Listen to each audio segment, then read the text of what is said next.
Ang mga tao sa inyong nayon ay talagang hindi makaintindi. Parang lahat sila ay walang isip. Mabait kang tumulong sa kanila na magbenta ng asukal na kahel. Ngunit bawat kilo ay kita mo lang ay 10 sentimo. At sa huli, pinagdududahan ka pa nila na parang naubos na ng aso ang iyong konsensya. Sinasabi pa nilang kumikita ka mula sa pera ng iyong sariling kamag-anak. Nang marinig mo ang mga salitang ito, hindi mo maiwasang mapatawa ng malamig. Sinasabi ko na hindi na ako bibili. Hayaan kayong tumingin lang sa mga asukal na dalandan sa sariling lupa, na unti-unting masira. Pag narinig ng mga taga-Bukirin na hindi ka nabibili, agad na may mga hindi matutuwa, na sumisigaw na, bakit hindi ka bibili? Paano naman iyon, kung hindi ka bibili? Sino ang bibili ng mga asukal na dalandan namin? Kaninang nagliwanag ang mata ni Son Changjiang. Nagsalita siya, syempre. Hindi ko rin iyon ibig sabihin. Sinasabi ko lang na ibalik mo sa amin ang utang na presyo sa baryo. Itong asukal na dalandan, dapat mo pa ring ibenta. Sa susunod na taon, magkakaroon tayo ng mga strawberry. Maaari mo rin itong ipagpatuloy na ibenta. Pero hindi ka na pwedeng kumita ng walang konsensya. Haha, parang ako na lang ang maghihirap para sa inyo. Tatakbo-takbo, di ba? Talagang nakakatawa ang walang hiya mong sinabi. Ano bang ibig mong sabihin sa walang kapalit? May mga taga-baryo na agad na tumayo at tumutol. Ito ay bilang iyong kontribusyon sa aming nayon. Tiyak na aalalahanin din namin ang iyong kabutihan. Hindi ko na kailangan ang mga asukal na dalandan, ayaw ko na. Matigas mong tinanggihan. Hindi ko rin kailangan na alalahanin inyo ang aking kabutihan. Hindi ko na kailangan ang mga asukal na dalandan. At ano pa, mga strawberry, pakwan, at iba pa. Huwag na kayong lumapit sa akin sa hinaharap. Hindi ko kayang gawin ang mga bagay na ito na walang kapalit. Itinaas ni Jiang Zhejiang Lili ang kanyang kilay. Sinabi niya, huwag mong kalimutan. May kontrata ka sa distributor. Nakapagsin ka ng kontrata para sa 20,000 kilo ng asukal na dalandan. Sa ilang araw, darating sila. Kung aalis ka ngayon, maaaring harapin mo ang parusa sa paglabag sa kontrata. Ilabas ang pera at ibalik sa lahat. Patuloy na ibenta ang asukal na dalandan sa inyo. Maaari ring makapag-ulat sa mga distributor. Maliban sa kaunting kita na mawawala sa iyo, lahat tayo ay makikinabang. Maaalala ka rin ng mga tao sa nayon. Tungkol sa mga chismis sa likod ng iyong likod, wala itong kinalaman sa inyo. Humagikik ka ng malamig, at malakas na nagsabi, handa akong mawala ng lahat kahit na mawala ng bahay. Sa sinabi mong iyon, maraming tao sa nayon ang nagpakita ng pagkabahala. Huwag mong isipin na kanina ay sobrang tiyak sila, na kahit anong mangyari, hindi nila ito ibebenta sa iyo. Ngunit kapag talagang nakita nila, libu-libong kilo ng asukal na dalandan ay ganito na lang nasisira sa lupa. Paano mangyayari yon? Iyan ay pagod ng bawat pamilya, na nagtagal ng higit sa kalahating taon. Marami pa dyan. Umaasa ang mga tao sa perang ito para sa Pasko. Kaya kanina ko sinabi yon. Naghahanap lang ako ng paraan para magbigay ng pressure sa iyo. Para maibalik mo ang 30 sentimo na pagkakaiba. Ngunit ngayon ay tila napakatatag mo. Agad na may isang tao na tumayo bilang tagapamagitan. May isang tao na mahinahong nagsabi, bata. Tita, matagal na kitang kilala mula pagkabata. Alam kong ikaw ay isang mabait na bata. Bakit hindi mo na lang kami tulungan? Ibalik mo na lang ang kaunting pera sa amin. Ikaw, bata, matalino ka. Bakit hindi ka pwedeng kumita sa ibang lugar sa hinaharap? Bakit kailangang nakatutok lang tayo sa matatanda? Sa mga munting pera na hawak natin. Tito, maliit na sasakyan. Kanina lang, nagbiro lang ako sa'yo. Wala kaming intensyong siraan ka talaga. Ang sa amin lang, gusto naming mas palawakin mo pa ang pananaw mo. Jiang Che, ikaw ang kauna-unahang estudyante sa aming baryo. Huwag mong basta-basta iwanan ang baryo natin. Magkakapit bahay tayo. Huwag mong hayaang isang maliit na alitan. Mawala ka na sa amin. Tama, tama. Magkaroon ka ng mas malawak na pananaw. Huwag namang ganito ka-iskrimyoso ang lalaki. Gusto rin naming bigyan ka ng isa pang pagkakataon. Basta pumayag ka lang. Ibabalik mo lang sa amin yung 3 sentimos na kulang. Nagsasalitaan ang lahat. Hindi matanggap ito. Nagsisimula na namang mang-uyam sa moralidad. Gusto nilang ipilit na tanggapin mo pa rin ang kanilang asukal. Ayaw pa rin mag-sorry ni G. Gusto pa rin humingi ng 3 sentimos na sobra. Makinig kayo sa mga ito. Para kayong nagsasabi na anong klase ng utak meron ang mga taong ito. Bakit sobrang kabaliwan? Pero habang nakikinig kayo, si Jiang Lili na nakatayo sa tabi ay hindi mapakali ang loob. Lalo na nang makita ang nakasimangot mong mukha. Mas lalo pang nakakainis. Parehong mga college student tayo. Bakit ikaw ang pinagpapasahan ng ganito ng dami ng tao? Samantalang ikaw ay nagiging tagasunod lang sa likod niya. Kahit nasa pang-araw-araw, maganda naman ang pakikitungo nila sa kanya. Pero si Jiang Lili ay alam na niya sa loob-loob. Bakit nga ba ganito makitungo sa kanya ang mga taong ito? Lahat ay dahil mayroong siyang posisyon bilang kapitan ng barangay. Kung magpapatuloy ito, paano na ang laban para sa posisyon ng kapitan? Nang maisip ito, malalim na huminga si Jiang Lili at tumayo. Sabi niya, lolo, lola, mga tiyo at mga tito. Huwag kayong magpakababa sa kanya. Hindi ako naniniwala. Ang mga asukal na dalandan na ito, maliban sa kanya, si Jiang Che. Wala nang ibang makakapagbenta. Huwag mong isipin na mahirap siya kausapin sa atin. Napakahirap, gusto lang niyang ipababa ang presyo natin. Sumama ako sa kanya. Kilala ko rin sina Liu at Hu. Walang Jiang Che. Ako si Jiang Lili. Maaari rin akong tumulong na maibenta ang mga asukal na dalandan ng bayan. Ang kalidad at lasa ng mga asukal na dalandan sa aming bayan ay napakatamis. Hindi ba tiyak na magkakaroon ito ng merkado? Huwag kayong mag-alala. Sa hinaharap, ako na ang bahala sa pagbebenta ng mga asukal na dalandan sa bayan. Sabi ni Jiang Lili habang pinapalo ang kanyang dibdib. Sa harap ng mga mapaghinalang mata ng mga taga-bayan. Si Jiang Lili ay muling nangangako na maaari kong tiyakin sa lahat. Na ang presyo na nakuha ko, si Jiang Lili, ay tiyak na hindi bababa sa presyo na ibinigay ni Jiang Che sa inyo. At hindi ako ganid na tao, na kumikita mula sa pawis at dugo ng mga tiyuhin at mga kapatid sa nayon. Bukod dito, susubukan kong hikayatin ang mga dealer. Nadagdagan pa ang dami ng bibilhin. Ang mga asukal na dalandan sa nayon ay tiyak na hindi nagkakahalaga ng 20,000 kilo, di ba? Ako si Jiang Lili, handa akong tumulong sa lahat ng walang kapalit. Walang anuman akong tinatanggap mula sa inyo. Si Jiang Lili ay may matibay na paninindigan. Ang kanyang mga mata ay matatag na parang nais pumasok sa partido. Agad na pumalakpak ang mga tao sa nayon ng Jiang. Maganda ang sinabi ni Lili. Magaling ka, Lili. Dapat talagang ganito ang mga estudyante sa kolehiyo. Lili, ikaw talaga ang ipinagmamalaki ng ating barangay Jiang. Ipakita rin natin sa iba na hindi lang siya ang mahalaga sa barangay Jiang. May ilang tao dyan na akala nila siya lang ang college graduate dito sa atin. Nakakatawa talaga, pati ang pangalawang tiyuhin mo, hinihimas ang bigote niya. At masayang pinagmamasdan si Jiang Lili. Matagal ko nang napansin iyon. Maganda ang batang babae na ito. Kaninang huli, meron kang magandang anak na babae. Sa mga papuri ng mga tao sa paligid, unti-unting nawawala ang alalahanin ni Jiang kanina. At napapangiti na rin siya. Sabi niya, si Lili ang dahilan kung bakit maganda ang lahat. May mapanuksong ngiti si Jiang Lili. Tumaas pa ang isang malaking thumbs up sa kanya. Pagkatapos ay humarap siya kay Jiang at sa kanyang mga magulang at sabi, Ma, Pa, uuwi na kami. Nananatiling may pag-aalala ang mukha ni Jiang at ng kanyang mga magulang. Nakasama niya sa pagbabalik sa kanilang bahay. Pagkatapos isara ang pintuan ng bakuran. Dumating si Jiang at nagsabi ng may pag-aalala, Xiao Che. Pasensya na, anak. Pasensya na, tatay, naabala ko ang punong bayan noon. Nang humingi ng tulong si Jiang Bangkay, tinulungan din ni Tatay Jiang na magsalita ng mabuti. Kaya't si Tatay Jiang, ngayon ay kusa nang nag-aako ng responsibilidad. Walang anuman, tatay. Hindi mo kasalanan ang nangyaring ito. Sila ang sobrang ganid. Sabi niya na wala siyang pakialam. Pero kung sakali, paano kung talagang ang makahanap si Jiang Lili ng distributor? Nag-aalala si Jiang's father. Papa, akala mo ba madali lang makahanap ng distributor? Umiti siya ng bahagya, at saka nagsalita muli. Bakit sa kabila, 8 sentimos lang ang kilo ng sandong orange? Huwag sa iba. Gusto nilang bumili ng 3 na asukal na dalandan sa ating nayon. Hindi ba't maganda ang kalidad ng asukal na dalandan sa ating nayon? Masarap ba ito? Nalilito si Ginoong Jiang. Hindi mo ba kayang pigilin ang iyong pagtawa? Kahit gaano pa kasarap ang asukal na dalandan sa ating nayon. Ano ngayon? Hindi ba't ito ay isang kahel na may asukal? At saka, talaga bang naniniwala ka na ang kahel namin sa baryo ay kasing ganda ng sa mga kalapit na baryo? Bakit kaya? Nakanganga si Tatay Jiang, naguguluhan. Dahil hindi ko sila kinita ng 3 mao, kundi 1 mao lang ang kinita ko. Sabihin mo na lang ang sikreto nito. Ito ang tinatawag na kumita ng kickback. Siyang responsable sa pakikipag-ugnayan sa mga distributor. Sa katunayan, siya rin ay kumikita ng kickback. Bakit hindi pipiliin ng kabilang panig ang 80 sentimong asukal na dalandan mula sa katabing nayon? Sa halip, pinili nila ang 3 pesong asukal na dalandan mula sa kanilang nayon. Nandito ang lahat ng dahilan at susi. Sa bawat kilo pagkatapos ng transaksyon, magbibigay ka ng 20 sentimong kickback sa manager na nakikipag-ugnayan. At ikaw ay kumita lamang ng 1 sentimo sa loob nito. Si Jiang Fu ay medyo nalilito pa. Tumingin sa iyong likod habang bumabalik ka sa silid. Patuloy na humahaplos ng buhok. Bumalik sa ikalawang palapag. Pumasok sa silid at nagsimulang mag-isip tungkol sa mga nangyari ngayon. Ano man ang mangyari, mukhang hindi na maaaring manatili sa Jiang Village. Isang buong nayon ang puno ng mga taksil. At saka yung sinasabing 20,000 kilong order ng asukal na dalandan. Hindi mo napigilang tumawa. Yung mga tao sa nayon na ito, akala ba nila sila ay mga taga Jiang Village? Kaya't kailangan lang nilang bumili ng asukal na dalandan mula sa Jiang Village. Sa tingin mo, hindi ito isang problema, matapos isipin ang lahat ng bagay. Nagpasya kang humiga at matulog muna bago mag-isip. Ngunit sa kalagitnaan ng pagkatulog, hindi mo alam kung gaano nakatagal. Biglang may narinig kang malakas na tunog mula sa bintana. Kasunod nito, narinig mo ang galit na boses ng iyong ina. Sino ang batang ito? Huwag kang tumakas, bigla kang nagmulat ng mata. At nakita mo ang iyong silid tulugan.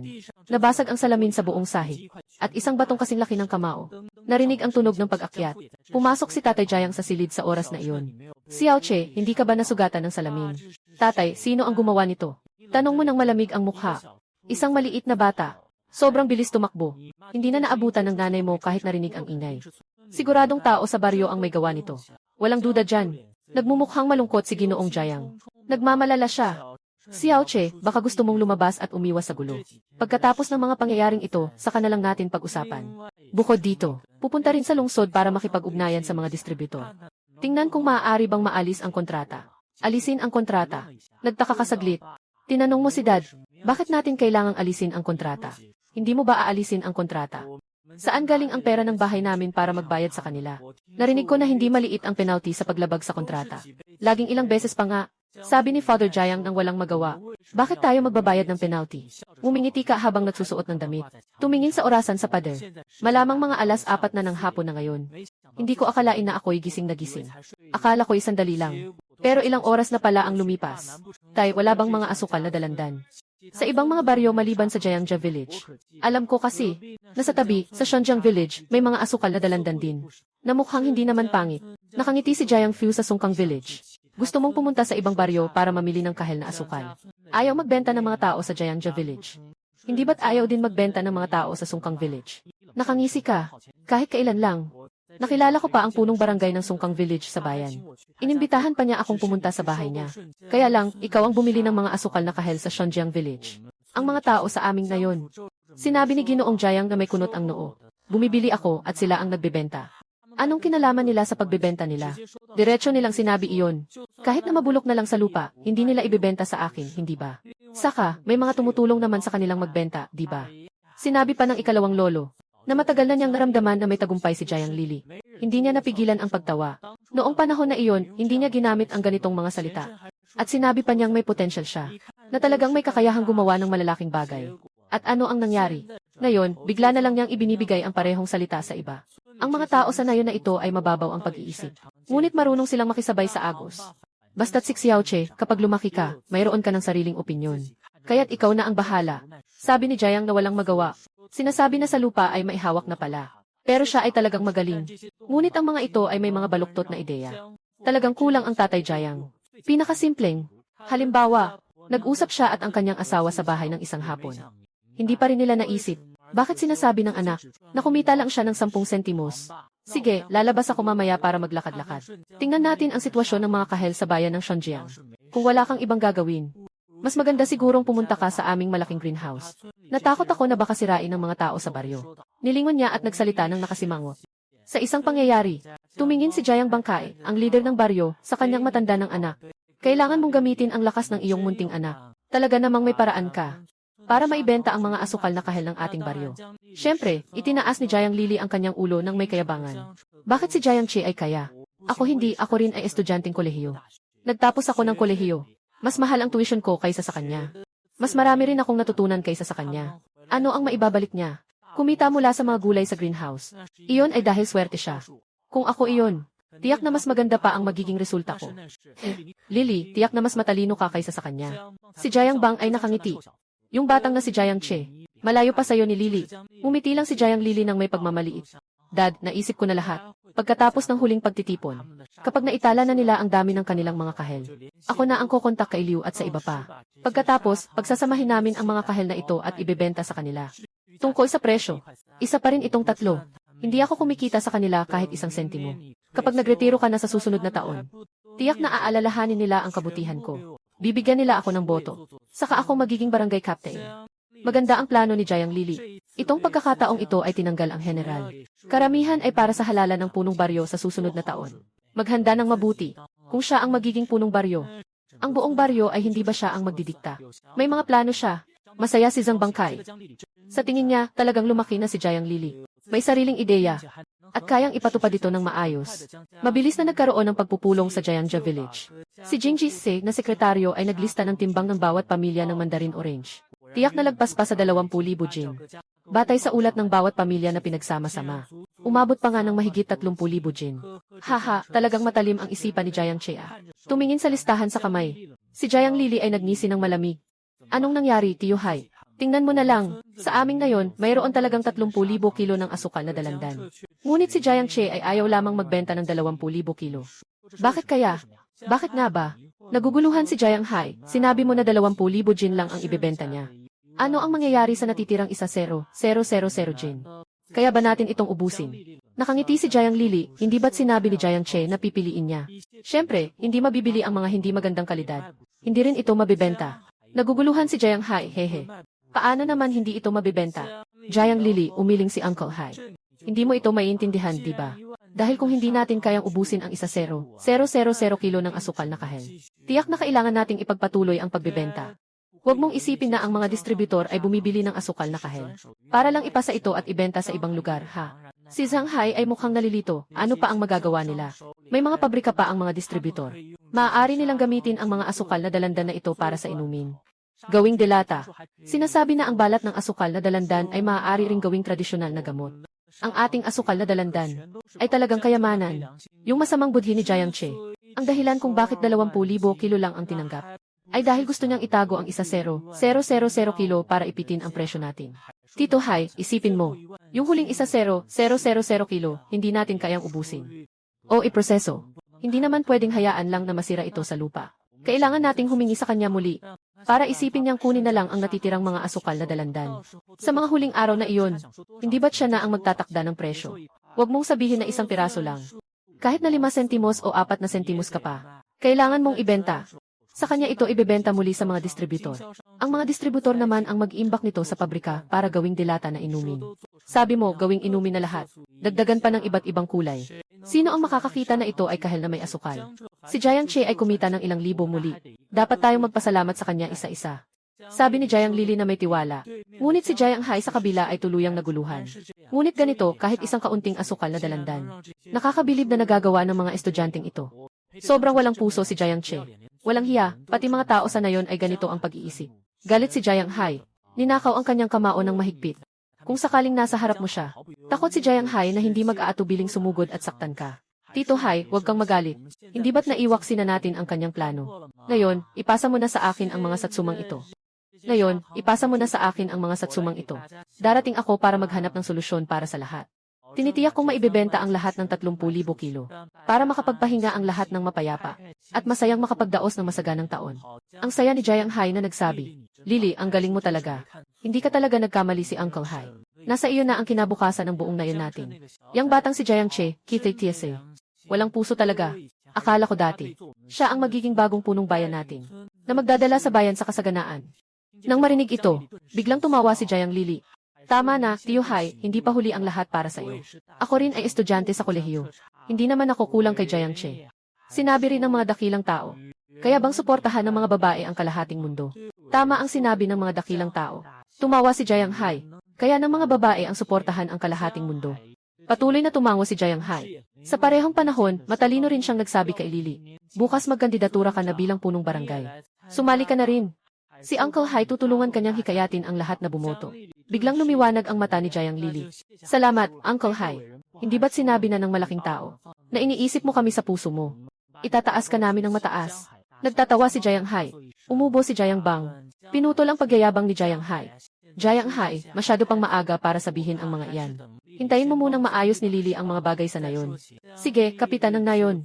Nakatayo si Jiang Lili sa bangko. Nagsimula siyang maghanap sa kanyang telepono. Mabilis niyang nahanap ang isang numero. Isa ito sa mga distributor na nakipag-ugnayan kay Liu Zong at Jiang Che. Siya ang general manager ng ilang malalaking chain supermarket sa lungsod. Ito lang, kailangan ni Liu Zong na bilhin ang mahigit sa 10,000 kilo ng sugar orange mula kay Jiang Che. Tiyak na isang malaking kliyente ito. Tinitigan ang numero ng telepono. Matapos mag-isip ng bahagya si Jiang Lili, tinawagan niya ito. Si Jiang Bang ay medyo na-excite na nakatayo sa tabi. Muling bulong niya, Lili, buksan mo ang hands-free.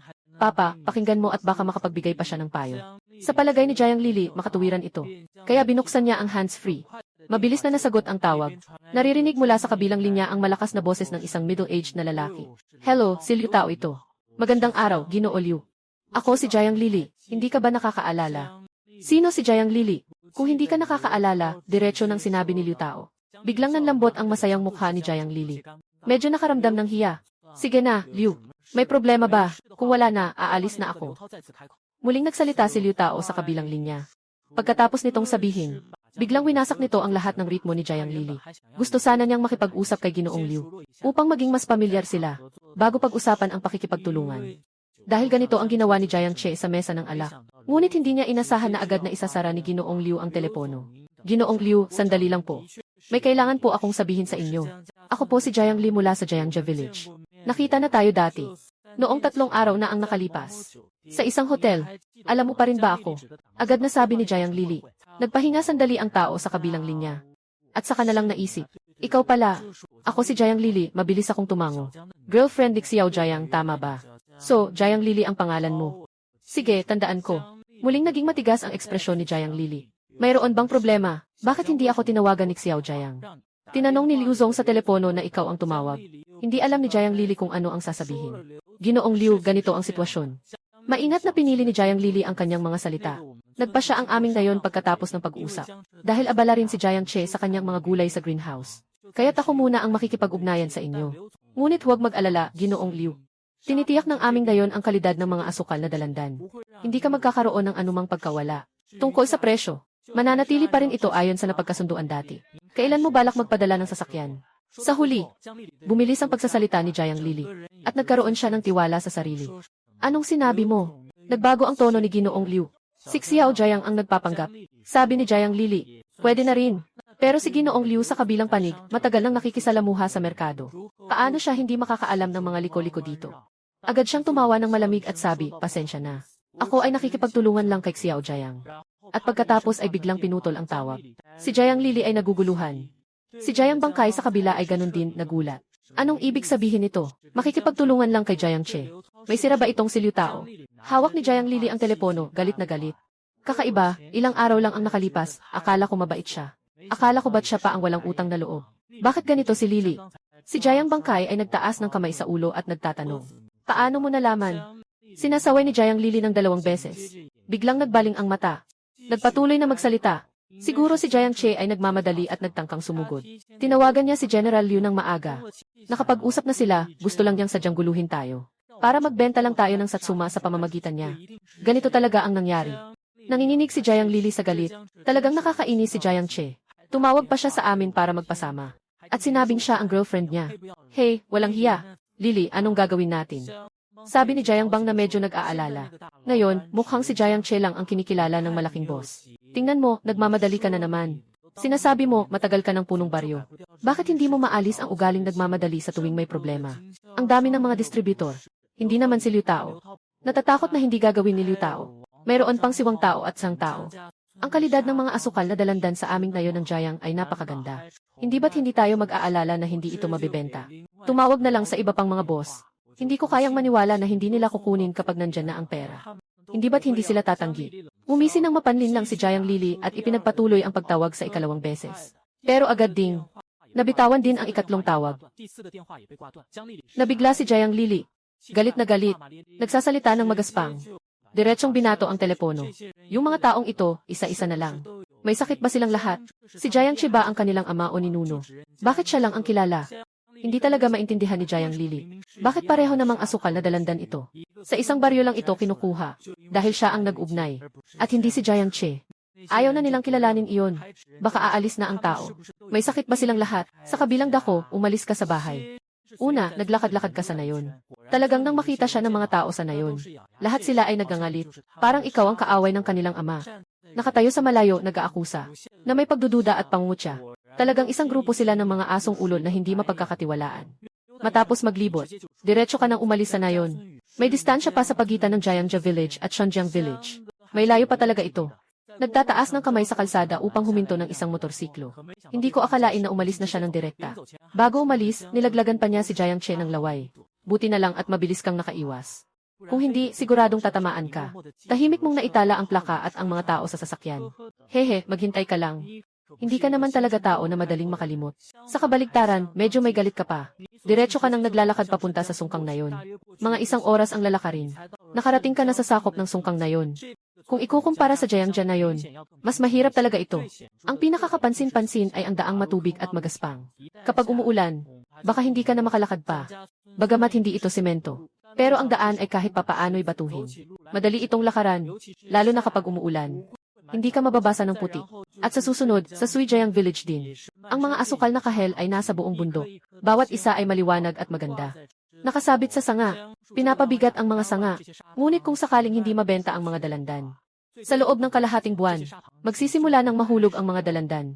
Hanggang sa mabulok sa lupa. Ilang matatandang nakadamit ng simple ang nakaupo sa tabi ng daan. Tumingin sa mga dalandan sa buong bundok at nagbubuntong hininga. Tito, kayo ba ay mga tao ng Shanjiang Village? Bumalik ka sa tanong mo. Mayroon bang problema? Isang matanda ang tumingin at nagtanong. Hinaplos mo ang iyong buhok. Medyo nahihiya kang nagsalita. Medyo nauuhaw ako habang naglalakad. Maaari bang kumuha ng 2 asukal na kahel? Nakarinig ako na gusto mo lang kumain ng asukal na dalandan. Biglang umiti ang matandang magsasaka. Akala ko may seryoso kang sinasabi. Kung gusto mo, pumitas ka na lang. Sige, salamat sa iyo. Walang anuman. Diretso na siyang tumalon sa lupa. At basta na lang pumitas ng isang asukal na dalandan. Hindi ka rin umakyat. Kaya tumayo na lang sa tabi ng puno. Balatan ang asukal na dalandan. Ipinapakita ang maganda nitong pulang laman. Kumagat ka at sumabog ang katas. Sobrang tamis. Ang lasa ay tiyak na hindi mas mababa kaysa sa nayo ng Jayang. Matapos kumain ng isa, kumuha ka ulit ng ilang piraso. Ilan sa mga ito ay nakuha mo na. Masarap ang lasa. Sobrang tamis ng mga asukal na dalandan. Tito, magkano ito bawat kilo? Marunong akong magbilang. Pupunasan ko ang iyong bibig. Sabi niya ng malakas. Haha, ilang mga kahel lang yan. Sinasabi pang hindi naman mahal. Narinig ko na pinupuri mo na matamis ang mga kahel na ito.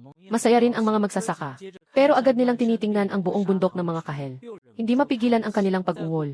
Sa loob ng kalahating buwan, kung hindi pa rin mabebenta ang mga kahel na ito, lahat ay dapat mabulok sa lupa. Tito, ang sarap ng mga asukal na dalandan nyo. Hindi ba kayo nag-aalala na hindi ito mabebenta? Umiti ka at kumain ng isa. Ang asukal na dalandan na ito. Sinasabi ko, basta't medyo pagtuunan mo ng pansin. Hindi naman ito magkakalayo ang lasa. Lalo na dito. Sa merkado, dumarami na ang mga nayon na nagtatanim ng mga asukal na kahel sa loob ng 2 taon. Lahat ng mga nayon na katabi namin ay ganito. Kaya't mahirap na talagang ibenta ang mga asukal na kahel. Noong nakaraang taon, pwede pang ibenta ng higit sa 1 piso bawat kilo. Noong nakaraang taon, 70 sentimos na lang. Ngayon, narinig ko may mga nayon na nagbebenta ng 7-8 sentimos. Sobrang nag-aalala ang mga matatandang magsasaka. Kagaya ng nayon ng Jayangja. Makakabawi ba sila sa bagong taon? Nakasalalay na lang sa mga asukal na kahel. Ngunit ngayong taon, napakahirap ng benta.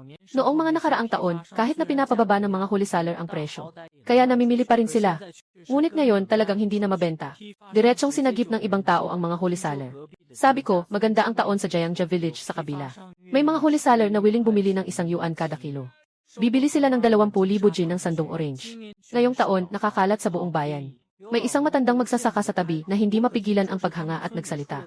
Narinig ko, merong isang estudyante sa kanilang nayon. May kakayahan siyang makipag-ugnayan sa labas. Kaya niya nakuha ang negosyo. May isang matandang magsasaka na nagsalita. Sana'y mga estudyanteng kolehiyo na lang. Bakit wala man lang tayong estudyanteng kolehiyo sa nayon? Muli, narinig ang mga buntong hininga. Talagang nakakahiya ito para sa iyo.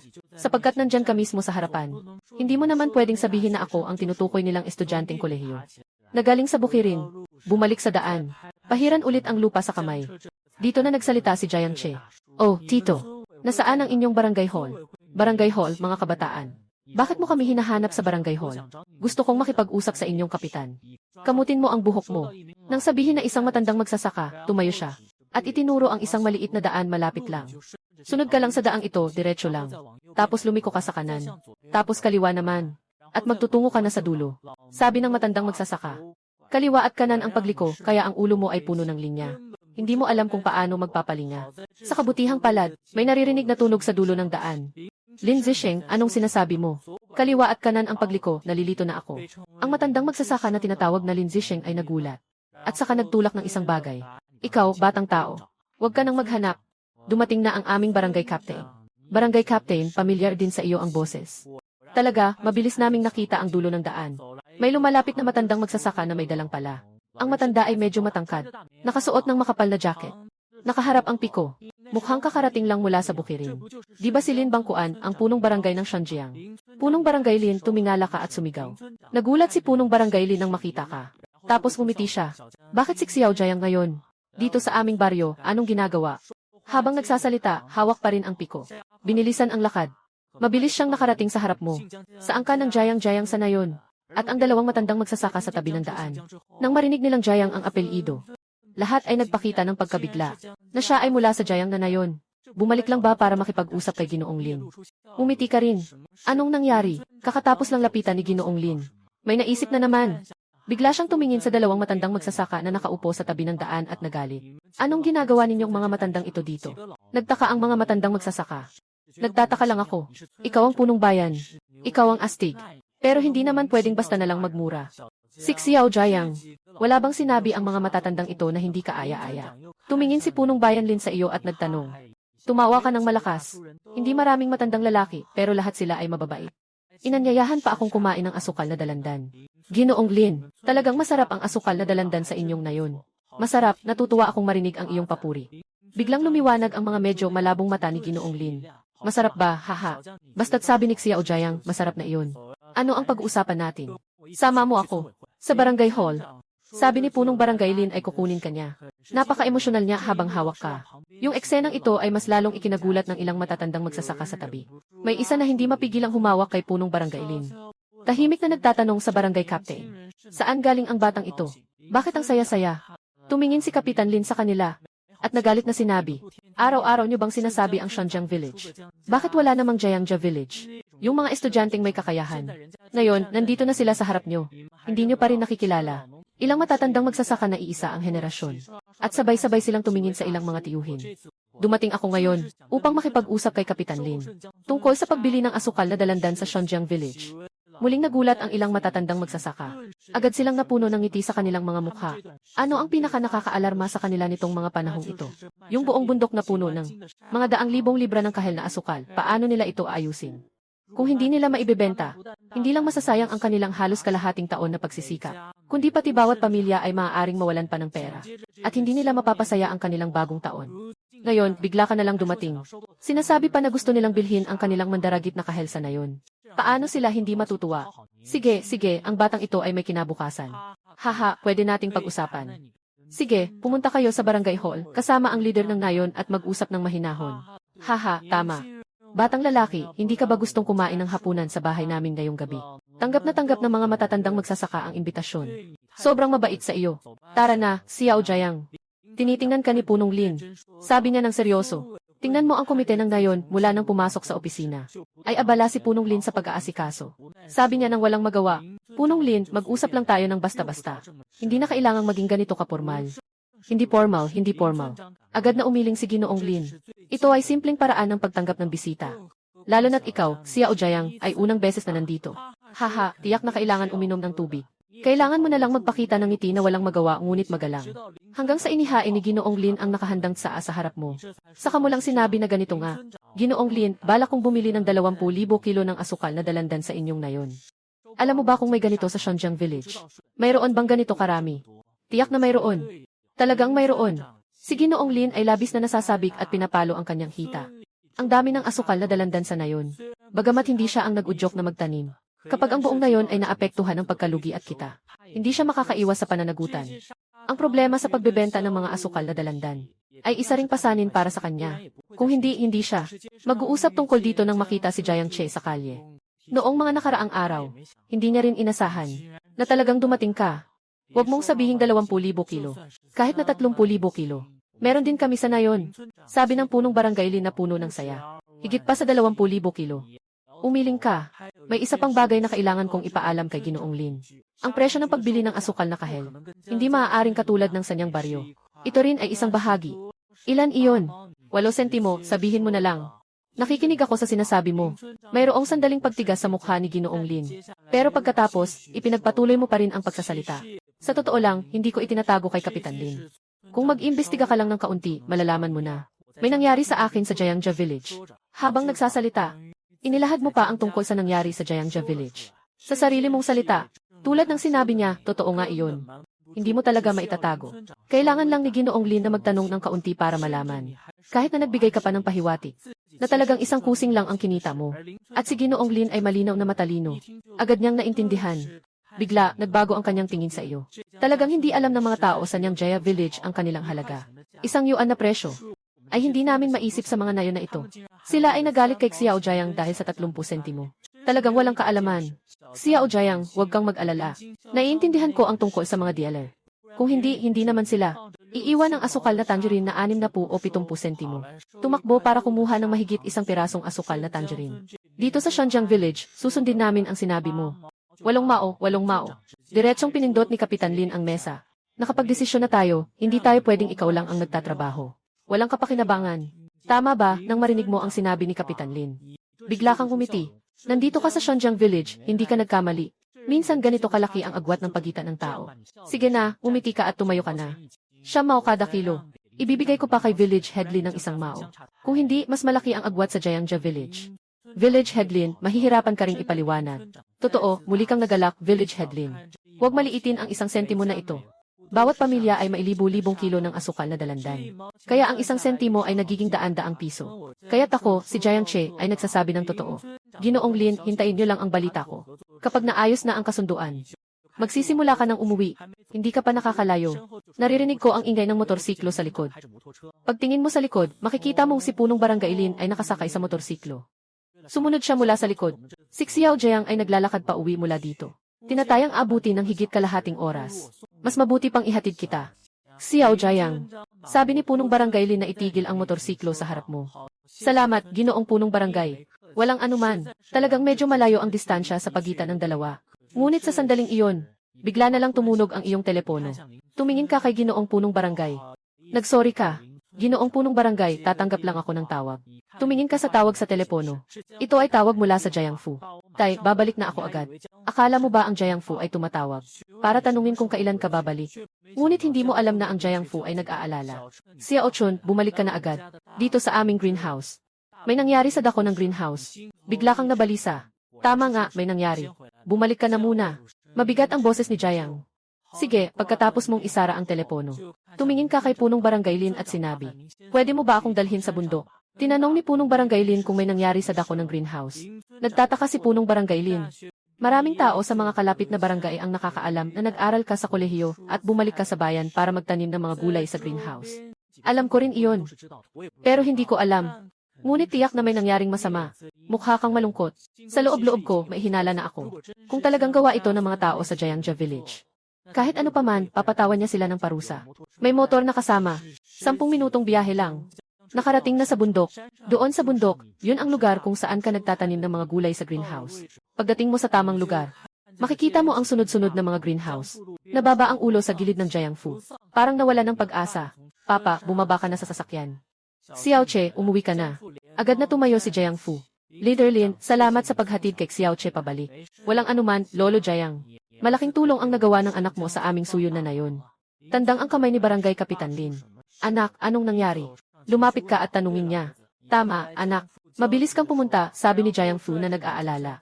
At hinila ka papunta sa likod ng malaking tangkay. Sumunod din si Barangay Kapitan Lin na curious. Dahil hinila ni Jiangfu. Mabilis kang pumasok sa isang malaking greenhouse. Biglang nagbago ang itsura mo. Kitang-kita ang malaking greenhouse. May mga malalaking butas sa tarp na nakataas. Diretso ang malamig na hangin mula sa Enero. Maraming bato ang nakahiga sa loob ng greenhouse. Iba-iba ang laki. Nakatakip sa malalaking gulay. Bigla kang naging napakapangit ng mukha mo. Agad kang lumingon at umalis sa malaking silong na ito. Tumakbo patungo sa iba pang mga malaking silong. Tama nga, ganito rin ang loob ng iba pang mga malaking silong. Malinis at buo ang silong. Ngunit may malalaking hiwa mula sa talim. Malakas na malamig na hangin ang pumapasok. Maaaring isang hapon lang ang nakalipas. Maraming gulay sa loob ng silong na out of season. Nanghihina na sila. Napaka-downgrade. Paano na ang maliit na sasakyan? Sobrang naabuso na talaga sila. Ang puso ni Jiangfu ay nagsusugat. Anong magagawa pa niya? Parang yelo ang mukha mo. Diretso mong tinawagan ang pulis. Pagkatapos mong sabihin ang nangyari, pinangakuan ka nilang agad na aksyonan. At pinakiusapan kayong huwag sirain ang scene. Umalis na si punong barangay Lin mula sa Zhenjiang Village nang walang masyadong problema. Dahil ito ay usapin ng Jiangja Village. Nandito lang siya para manood ng palabas. Wala na siyang ibang silbi. Mabilis dumating ang mga pulis. Mga kalahating oras lang. Habang unti-unting lumalabo ang liwanag ng araw. Nakarating na sila sa bundok. Sino ang nag-report ng insidente? Lumabas ka na, mga kapulisan. Sumunod kayo sa akin. Dalhin mo ang ilang mga pulis. Pumunta kayo sa paligid ng bawat malaking greenhouse. May kabuang 5 na greenhouse ng gulay. Ngunit ngayon, bawat isa ay maihiwa mula sa matalim na bagay. At marami sa mga gulay sa loob ng greenhouse ay tinamaan din ng mga bato. Maaari nating sabihin na malaki ang nawalang halaga. Mga kapulisan, nakita mo rin. Ito ay tiyak na gawa ng tao. At nagdulot ito sa akin ng napakalaking pinsala sa ari-arian. Huminga ka ng malalim at sinabi mo. Nagtinginan ang ilang mga pulis. Sabihin mo ang sitwasyon. Sino ang unang nakakita? Ako. Mr. Police. Si Jiang ay humarap. Sino ka? Ako si Jiang Yong. Ang greenhouse na ito ay sa amin. Anong relasyon mo sa nag-ulat? Siya ang aking ama. Sabi mo na. Sabihin mo kung ano ang nakita mo noong oras na iyon. May nakita ka bang kahina-hinalang tao? Ang pulis ay tumingin pataas ng bahagya at nagsabi. Sige, Jiangfu, agad na sumagot. Sabi ng anak ko na kung walang gagawin, pumunta raw ako sa bundok para tingnan. Akala ko, ang makikita ko ay ganito ang itsura. May nakita ka bang ibang tao habang papunta sa bundok? Wala, tumango si Jiangfu. Agad naman siyang nagsalita. Hindi tama, nung papunta ako sa bundok. Nakakita ako kay Jiangfu sa silangan ng nayon na bumababa mula sa bundok. Nang makita niya ako, medyo nagtatago pa siya. Commander Police. Siguradong siya yun, siya talaga. Commander Police. Dali, kunin mo siya at arestuhin. Nagmamadali si Jiangfu na nagsabi. Huwag kang mag-alala. Sino talaga ang dapat nating imbestigahan? Hindi dahil sinabi mo, siya na iyon. Isa pa, sino ang nakasagutan ng mga kamag-anak ninyo sa nayon kamakailan? O may alitan ba kayo sa pamilya ni Jiangfu? Muling sinabi ng pulis. Pagkatapos sabihin ito, medyo hindi maganda ang itsura ni Jiangfu. Kamakailan, kanino siya nakipag-away? Ngayon, ang buong baryo ay may alitan sa kanila. May problema ba? Anong issue? Nang makita si Jiangfu, nag-alinlangan. Napailing ang pulis at nagtanong. Mr. ng pulis, ganito kasi, wala kang nakikitang dahilan para itago ito. Diretso mong sinabi ang nangyari ngayon. Nang marinig na may mga tao pang nagbasag ng salamin sa bahay ni Jiangche, ang ilang pulis ay nagkunot ng noo. Kung hindi ito sa loob ng Jiangfu ay mahihirapan tayong mag-imbestiga. Siyempre, ngayon ay 2-0, 1-0 pa lang. Hindi pa ganun kapangkaraniwan ang surveillance. Sa katunayan, kahit sa hinaharap, tulad ng ganitong baryo, lalo na sa bundok, hindi pa rin posible ang pag-install ng surveillance. Dahil dito, mas lalong tumataas ang hirap ng investigasyon. Siyempre, naunawaan mo ito. Sige, simulan natin sa Zhejiang Fuguay. Pero huwag kayong mag-expect ng masyado. Nagtinginan ang ilang pulis. Itong mga greenhouse, katatapos lang naming kuhanan ng litrato. Subukan ninyong ayusin ito. Gawin ang lahat para mabawasan ang pinsala. Malapit na ang Pasko. Kahit na makakuha ng kaunti, ayos na iyon. Sige, alam namin. Sinusundan ang pag-alis ng ilang pulis. Upang makasama sina Jiangfu na may hawak na tape. Nagsimula silang dumikit sa butas. Buti na lang, lakas lang ang kailangan. Sa malaking silungan, nagkaroon ng malaking butas. Hindi naman ito ganap na nasira na hindi na maibabalik. Kaya't matapos gamitin ang 3 row ng tape, paulit-ulit na nagdikit. Maraming beses, sa wakas ay naayos din ang mga butas. Ngunit pagkatapos ng ilang oras ng malamig na hangin, nawasak pa rin ang balanse ng temperatura sa loob ng greenhouse. Mukhang hindi na makakaligtas ang mga gulay na ito. Nakatayo si Jiangfu sa tabi ng daan, humihikbi. Sabi mo, gaano kabagsik ang budhi ni Jiangfu? Noong nakaraang taon, nagkasakit ang kanyang asawa at wala siyang pera. Nagmamadali siyang pumunta sa bahay natin. O ikaw ang nanghiram sa kanya. Hanggang ngayon, hindi pa niya nababayaran ang pera. Paano niya nagawa ang ganitong bagay? Hindi pa niya nababayaran. Tanong mo habang nakatagilid. Sa oras na ito, ganap ng madilim. Kaya hindi nakita ng ama ni Jiang ang yelo sa iyong mga mata. Xiao Che, hindi ka gagalaw. Kalimutan mo na, higit sa 5,000 ang halaga niyan. Sabi ni Father Jiang na nagulat. Totoo, medyo hindi ko na maalala ng malinaw. Ikaw lang ang pwedeng tumango at sa baryo, bukod kay Jiangfu. Sino pa ba ang pinahiram ko ng pera? Muling itanong mo ulit. Hindi ko ito alam. Kailangan mong tanungin ang nanay mo. May asawa ang nanay mo. Ipinagtabuyan tayo pababa ng bundok. Tumango ka, pero tungkol sa mga gulay na ito. Narinig ang pagbaba ng bundok. Dito ay nagsimula ng humikbi si Ginoong Jiang. Maraming pera ang na-invest ng kanilang pamilya dito sa malaking greenhouse. Kapag umalis na, wala nang babalik na pera. Kahit na ang mga gulay na ito ay tiyak na mamamatay. Gusto niyang makita silang lahat na namatay dito. Ngunit hindi niya inasahan na ikaw ay nanginginig ng ulo. Wala na akong balak na ayusin pa ito. Bakit nagulat si Jiangfu? Hindi namatay ang mga gulay na ito, kundi ibinenta. Nabenta na lahat. Diretso mo nang sabihin. Si Jiangfu ay naguguluhan. Patay na lahat ng gulay. Paano pa ito mabibenta? Sino pa ang bibili? Laging may bibili. Buksan mo ang flashlight sa cellphone mo at tumakbo pababa ng bundok. Iniwan lang si Jiangfu na nakatayo sa daan, nagtataas ng kamay sa ulo. Punong-puno ng pagdududa ang kanyang mapagkumbabang mukha. Anong ibig sabihin niyan pag uwi sa bahay? Nakahain na si Grandma Jiang ng hapunan sa mesa. Simpleng pansit lang. Pero sa ilalim ng incandescent na ilaw, pakiramdam ay napakamaaliwalas. Sabi ni nanay, meron kang isang talaan ng account. Pagkatapos, ipakita mo sa akin mamaya. Habang kumakain ka, sinabi mo, bakit mo kailangan ng libro ng mga utang? Naguguluhan si Inang Jiang. Dapat na ring magbayad ng mga tao sa nayon na may utang. Kumain na lang kayong dalawa ng lahat ng nasa mangkok. Malapit na ang bagong taon. O baka mas mabuting hintayin na lang na maibenta nila ang mga asukal na dalandan. Medyo nag-aalangan si Inang Jiang. Sa kabila ng lahat, isang nayon ito. Ayaw niyang maging masyadong kahiya-hiya. Lalo na't malapit na ang Pasko. Pinabayaan na nila ang aming pamilya hanggang sa ganitong kalagayan. Nanay, iniisip mo pa sila. Hindi ko naman iyon ibig sabihin. Si Nanay Jiang ay nag-aalangan pa. Ngunit agad siyang pinutol ni Tatay Jiang. Asawa, ilabas mo na ang libro ng mga account. Bakit ang daming tanong? Alin ba ang mas nakakaintindi, ikaw o ang anak natin? Sige na, okay lang. Lumiko si Chang pabalik sa kwarto. At sa oras na iyon, tumunog ang iyong telepono. Tiningnan mo lang si Jiang Che. Biglang nagdilim ang tingin. Tawag sa pulis. May sumbong agad. Nakatanggap ng tawag. Diretsong narinig ang boses ng dati nilang pulis. Si Jiang Che, di ba? Ang pulis na ito ay may apelyidong Cheng. Ang pangalan ay Cheng Yong. Alam ko na ito dati nang makita ni Jiang Che ang pangalan sa kanyang di. Si Officer Cheng po ako.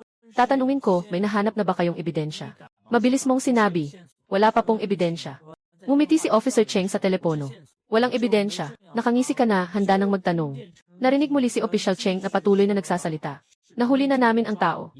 Nakatitig ka sa kawalang katiyakan. Ang bilis naman ito, mga kapulisan. Sino ba ang pumutol sa mga gulay sa aming greenhouse? Agad na nagtanong si Jiang Fu nang marinig ang balita. Tama ang hula mo. Nakangiti si Official Cheng. Si Jiang Fugi, kahit isang saglit lang. Nagsalita na siya ng lahat. Walang masabi ka. Ganun lang kasimple. Ngayon, nahuli na namin si Jiang Fugi. Bukas, pumunta kayo sa istasyon ng pulis. Siyang direktang sumagot. Pinutol ang tawag. Nagtitigan kayo ni Jiang Fu. Talagang iyon ang salot na iyon. Galit na sinigawan ni Jiang Fu. Ano nang nangyari? Sino ang tumawag kanina? Lumabas si Inang Jiang na may dalang libro ng mga account. Tawag mula sa istasyon ng pulis. Sinasabing nahuli na nila. Yung taong nanira sa aming mga greenhouse ng gulay. Tumaas ang ulo ni Ama Jiang at sabi. Sino yun? Nag-aalinlangan si Inay Jiang. Si Jiang Fugi, yung gago na yun. Sa pulis lang isang bombahan. Tapos nagsalita na siya nang hindi sinasadya. Ngayon ay dinala na siya sa istasyon ng pulisya sa bayan. Tumawag sila para sabihing pumunta tayo bukas. Sabi ni Ginoong Jiang nang may galit, bakit tayo pupunta sa istasyon ng pulis? Mas naguguluhan si Ginang Jiang. Siyempre, para pag-usapan ang tungkol sa kabayaran. Dalhin mo ang mga libro ng account. Kaya't mag-compute kayo mamaya. Ilang pera ang na-invest natin sa isang greenhouse? Mali, mayroon din tayong mga gulay na magiging hinog. Magkano ang kabuang halaga na maibibenta natin? Gusto mo bang bayaran ni Jiang Fugi? Ang lahat sa atin. Nagulat si Jiang Fu. Ngayon lang siya nakapag-isip. Ano ang ibig sabihin ng sinabi ni Jiang Che sa bundok? Sabi mo pa nga, kailangan pa nating maghanap ng pamilihan kapag bibili tayo ng gulay. Kailangan pa nating kalkulahin ang mga nasasayang. Ngayon, ang ganitong sitwasyon ay ang ganda. Diretso na lang natin siyang ibenta lahat sa kanya. Sa pintuan ng bahay sa labas ng bakuran. Biglang may malakas na katok sa pintuan. Hindi, tama, katok nga. May tao palang kumakatok gamit ang paa. Bumukas ka na, bang, bang, bang. Bumukas ka na. Huwag kang magpanggap na patay. Alam kong may tao sa bahay niyo.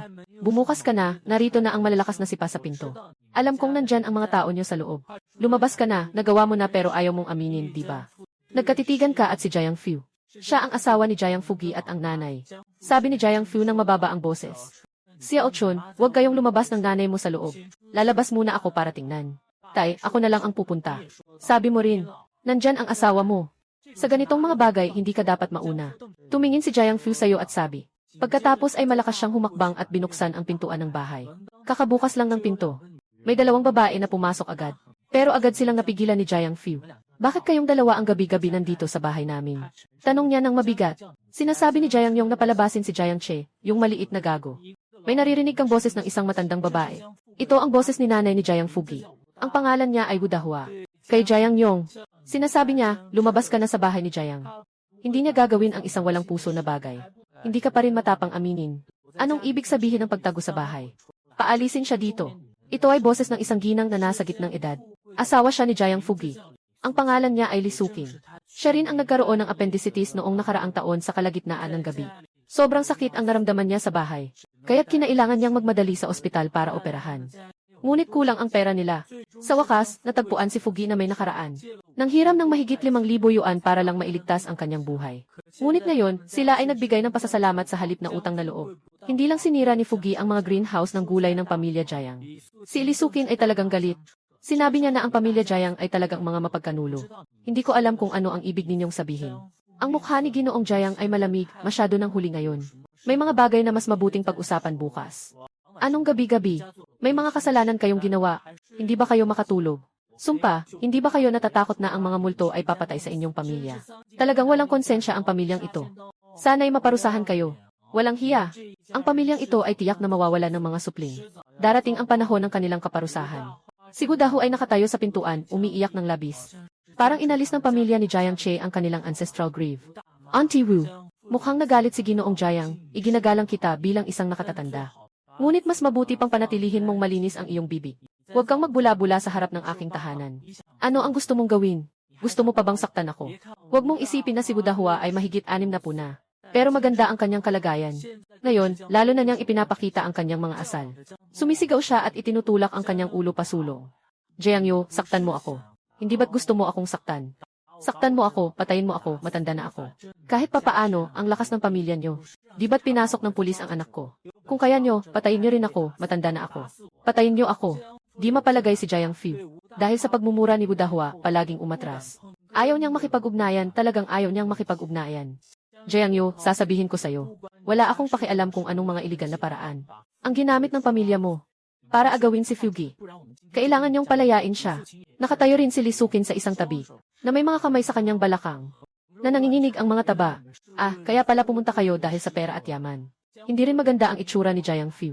Gusto pa kayong tanungin. Wala namang away ang pamilya namin sa inyo. Walang sama ng loob.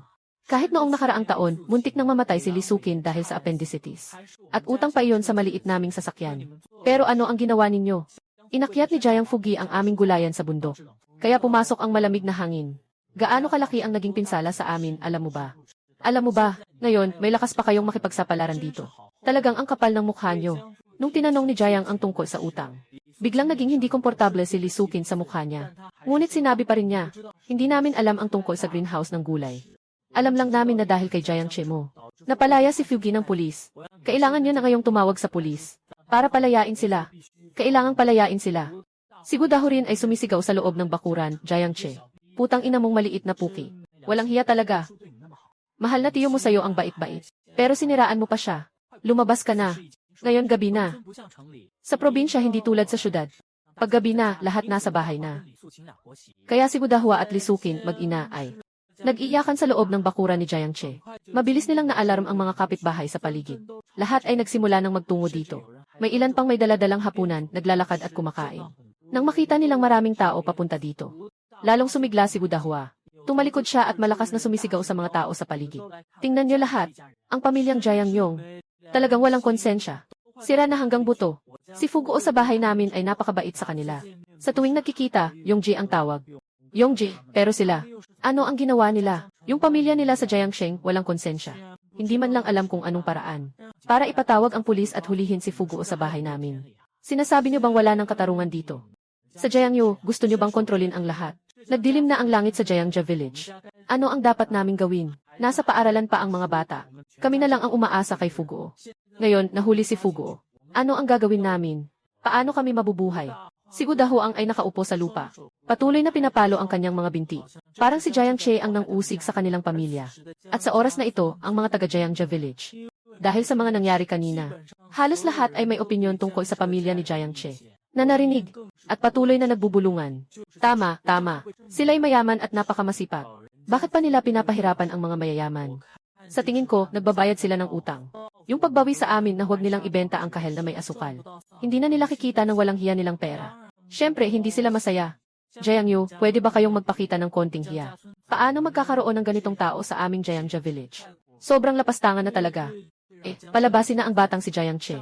Akala mo ba, malaking bagay na dahil college ka? Tanga kayo dyan sa ginagawa ninyo. Maaga o huli, mapapahamak kayo. Para sa pera. Talagang walang limitasyon ang mga salitang iyan. Pero ang ekspresyon ni Tatay Jiang ay sobrang hindi maganda. Galit na galit siya, ang dibdib niya ay patuloy na umaangat at bumababa. Pero harap sa mga tao, biglang nakaramdam siya ng kawalang lakas sa puso. Wala kayong alam kahit ano. Anong tawag dyan? Anong ibig sabihin na nagsasabi tayo ng paraan? Anong paraan ang maiisip ng pamilya namin? Sasabihin ko sa inyo, ano ang ginawa ni Jiang Fugi? Pumunta siya sa bundok. Binutas niya ng lahat ng kutsilyo ang greenhouse ng gulay namin. Mali ba ang pagtawag namin sa pulis? Alam niyo ba kung gaano kalaki ang pinsala sa bahay namin? Sumigaw si Jiang Fu na puno ng galit. Ngunit ang mga kapitbahay sa paligid ay nanatiling tahimik sa maikling panahon. Pagkatapos ay umiyak din ng malakas si Lisukin. Jiang Yong, putang ina mo. Nasira ang greenhouse ng mga gulay niyo. Anong kinalaman yan sa yaman ng pamilya namin? Huwag mong isipin na si Fugi ay tapat at mayaman. Na basta na lang itatapon ang kung anong dumi. Sa kanya. Sinasabi ko sa'yo, hindi pwede yan. Si Fugi ay buong hapon na nasa bahay. Hindi nga siya lumabas. Gusto mo pa ring magtanim ng ebidensya. Minsan naman, magpakita ka ng kahihiyan. Mga kapitbahay, pakinggan niyo ito. Ito ang dahilan na naisip ni Jiang Yong ng matagal. Si Fuguo sa bahay ay nagka-abdominal pain buong hapon. Hindi man lang siya nakalabas. Ano ang dapat gawin sa halimaw na ito? Sa isang iglap, muli niyang pinukaw ang atensyon ng lahat. Natawa si Jiang Fu sa galit. Nakita niyang bumaba si Jiang Fugo mula sa bundok. Ngayon, sinasabi ni Li Sukin na hindi pa siya lumabas ng bahay. Parang nagsisinungaling siya nang nakabukas ang mata. Pero ang mga tao sa nayon, siguradong may nakakita sa kanila. Bumaba si Jiang Fugi mula sa bundok. Pero walang tumayo para magpaliwanag. Lahat ay nanonood sa kahihiyan ng Jiang. Sa kasinungalingan ni Li Sukin, alam namin na mayaman ang pamilya mo, Jiang Yu. Pero hindi naman pwedeng ganyan. Sobrang pang-aabuso na ito. Tama, tama. Sobrang labis na ang pang-aapi ninyo. Palayain niyo na, tayo-tayo lang ito. Huwag naman kayong lumabis. Peste, talagang walang hiya. Hindi makakakuha ng masamang pera, kaya ganito ang ginagawa nila sa atin.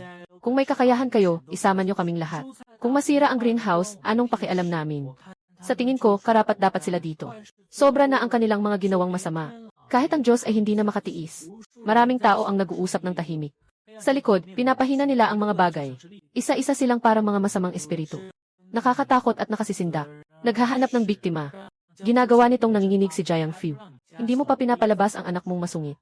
Jiang Che, lumabas ka na, ikaw na pumatay ng libo. Gumawa ka ng masama pero ayaw mong umamin, di ba? Alam kong ikaw ang nag-udyok sa pamilya naming Fugi. Iyan ang iyong mayamang tiyuhin. Noong bata ka, binigyan ka pa niya ng candy. Wala ka bang konsensya? Si Li Sukin ay nagmura sa bakuran. Bigla, may isa na namang tunog ng basag na bintana. Sa dilim, may isang tao na nagbasag ng salamin sa bahay ni Jiang Che. Nagalit si Jiang Fu sa eksena na ito. Sino man ang nagsabi walang umaamin, di ba? May narinig na boses. Sa wakas, lumabas ka na mula sa loob. At sa likod mo, nandyan ang parehong mataray na si Jiang Mu. May dalang kutsilyo si Jiang Mu. Galit na nakatitig sa lahat. Hawak pa rin ni Ina Jiang ang kutsilyo. Galit na nakatitig sa lahat. Anong gusto ninyong gawin? Sobrang pang-aapi na ito. Pag nakita ka lang, si Li Sukin ay parang baliw na sumugod sa'yo. Ikaw na pumatay ng maraming tao. Walang hiya. Sino ang nagpasok sa'yo na hulihin si Fugu ng pulis? Hurry up at pakawalan mo siya. Kung hindi, makikipaglaban ako sa'yo ngayong araw. Si Mama Jiang ay may dalang kutsilyo at direktang nakaharang sa harap mo. Matindi ang tingin niya kay Li Sukin. Li Sukin, kung masasaktan mo man ang anak ko kahit isang piraso, sasalubungin kita ng buong lakas. Nakarating na si Li Sukin sa tuktok ng kanyang kapangyarihan. Ngunit si Gudahu sa likod niya ay muling umiiyak ng malakas. Walang pakialam sa langit. May pumatay na. Talagang walang pakialam sa langit. Halika, kung may lakas ka, patayin mo ang matanda kong ina. Nanonood sa palabas na ito. Si Jiang Che ay puno rin ng galit sa puso. Paano pwedeng may ganitong katapang na walang hiya sa mundo? Lumapit siya kay Tatay Jiang. May malamig na tingin. Hindi niya kailanman tinignan ang mukha ng lahat sa labas ng maliit na bahay. Alam niya, yung taong paulit-ulit na sumira ng bintana ng bahay niya. Nasa loob lang siguro nito. Tatay, wag na silang pakialaman. Hayaan mo silang mag-ingay. Tumawag na ako ng pulis. Sabi mo ng malamig, uwi na tayo. Pagkasabi nito, may mga tao sa paligid na agad na nagpakita ng pagdududa. Sino ang tinatakot mo sa pagtawag ng pulis? Hindi ba natutulog ang mga pulis sa gabi? Akala mo ba'y napaka-espesyal mo dahil estudyante ka ng kolehiyo? Parang ikaw ang may-ari ng estasyon ng pulis. Basta't may konting problema, tatawag ka agad sa pulis. Sino ang matatakot dyan? Kahit na dumating ang pulis, ano naman ang mangyayari? Tama, tama. Ngayon, may mga tao na akala nila inapaka-espesyal nila dahil estudyante sila ng kolehiyo. Akala mo ba ikaw lang ang estudyanteng kolehiyo sa ating nayon? Na kumikita ng mga salaping labag sa konsensya.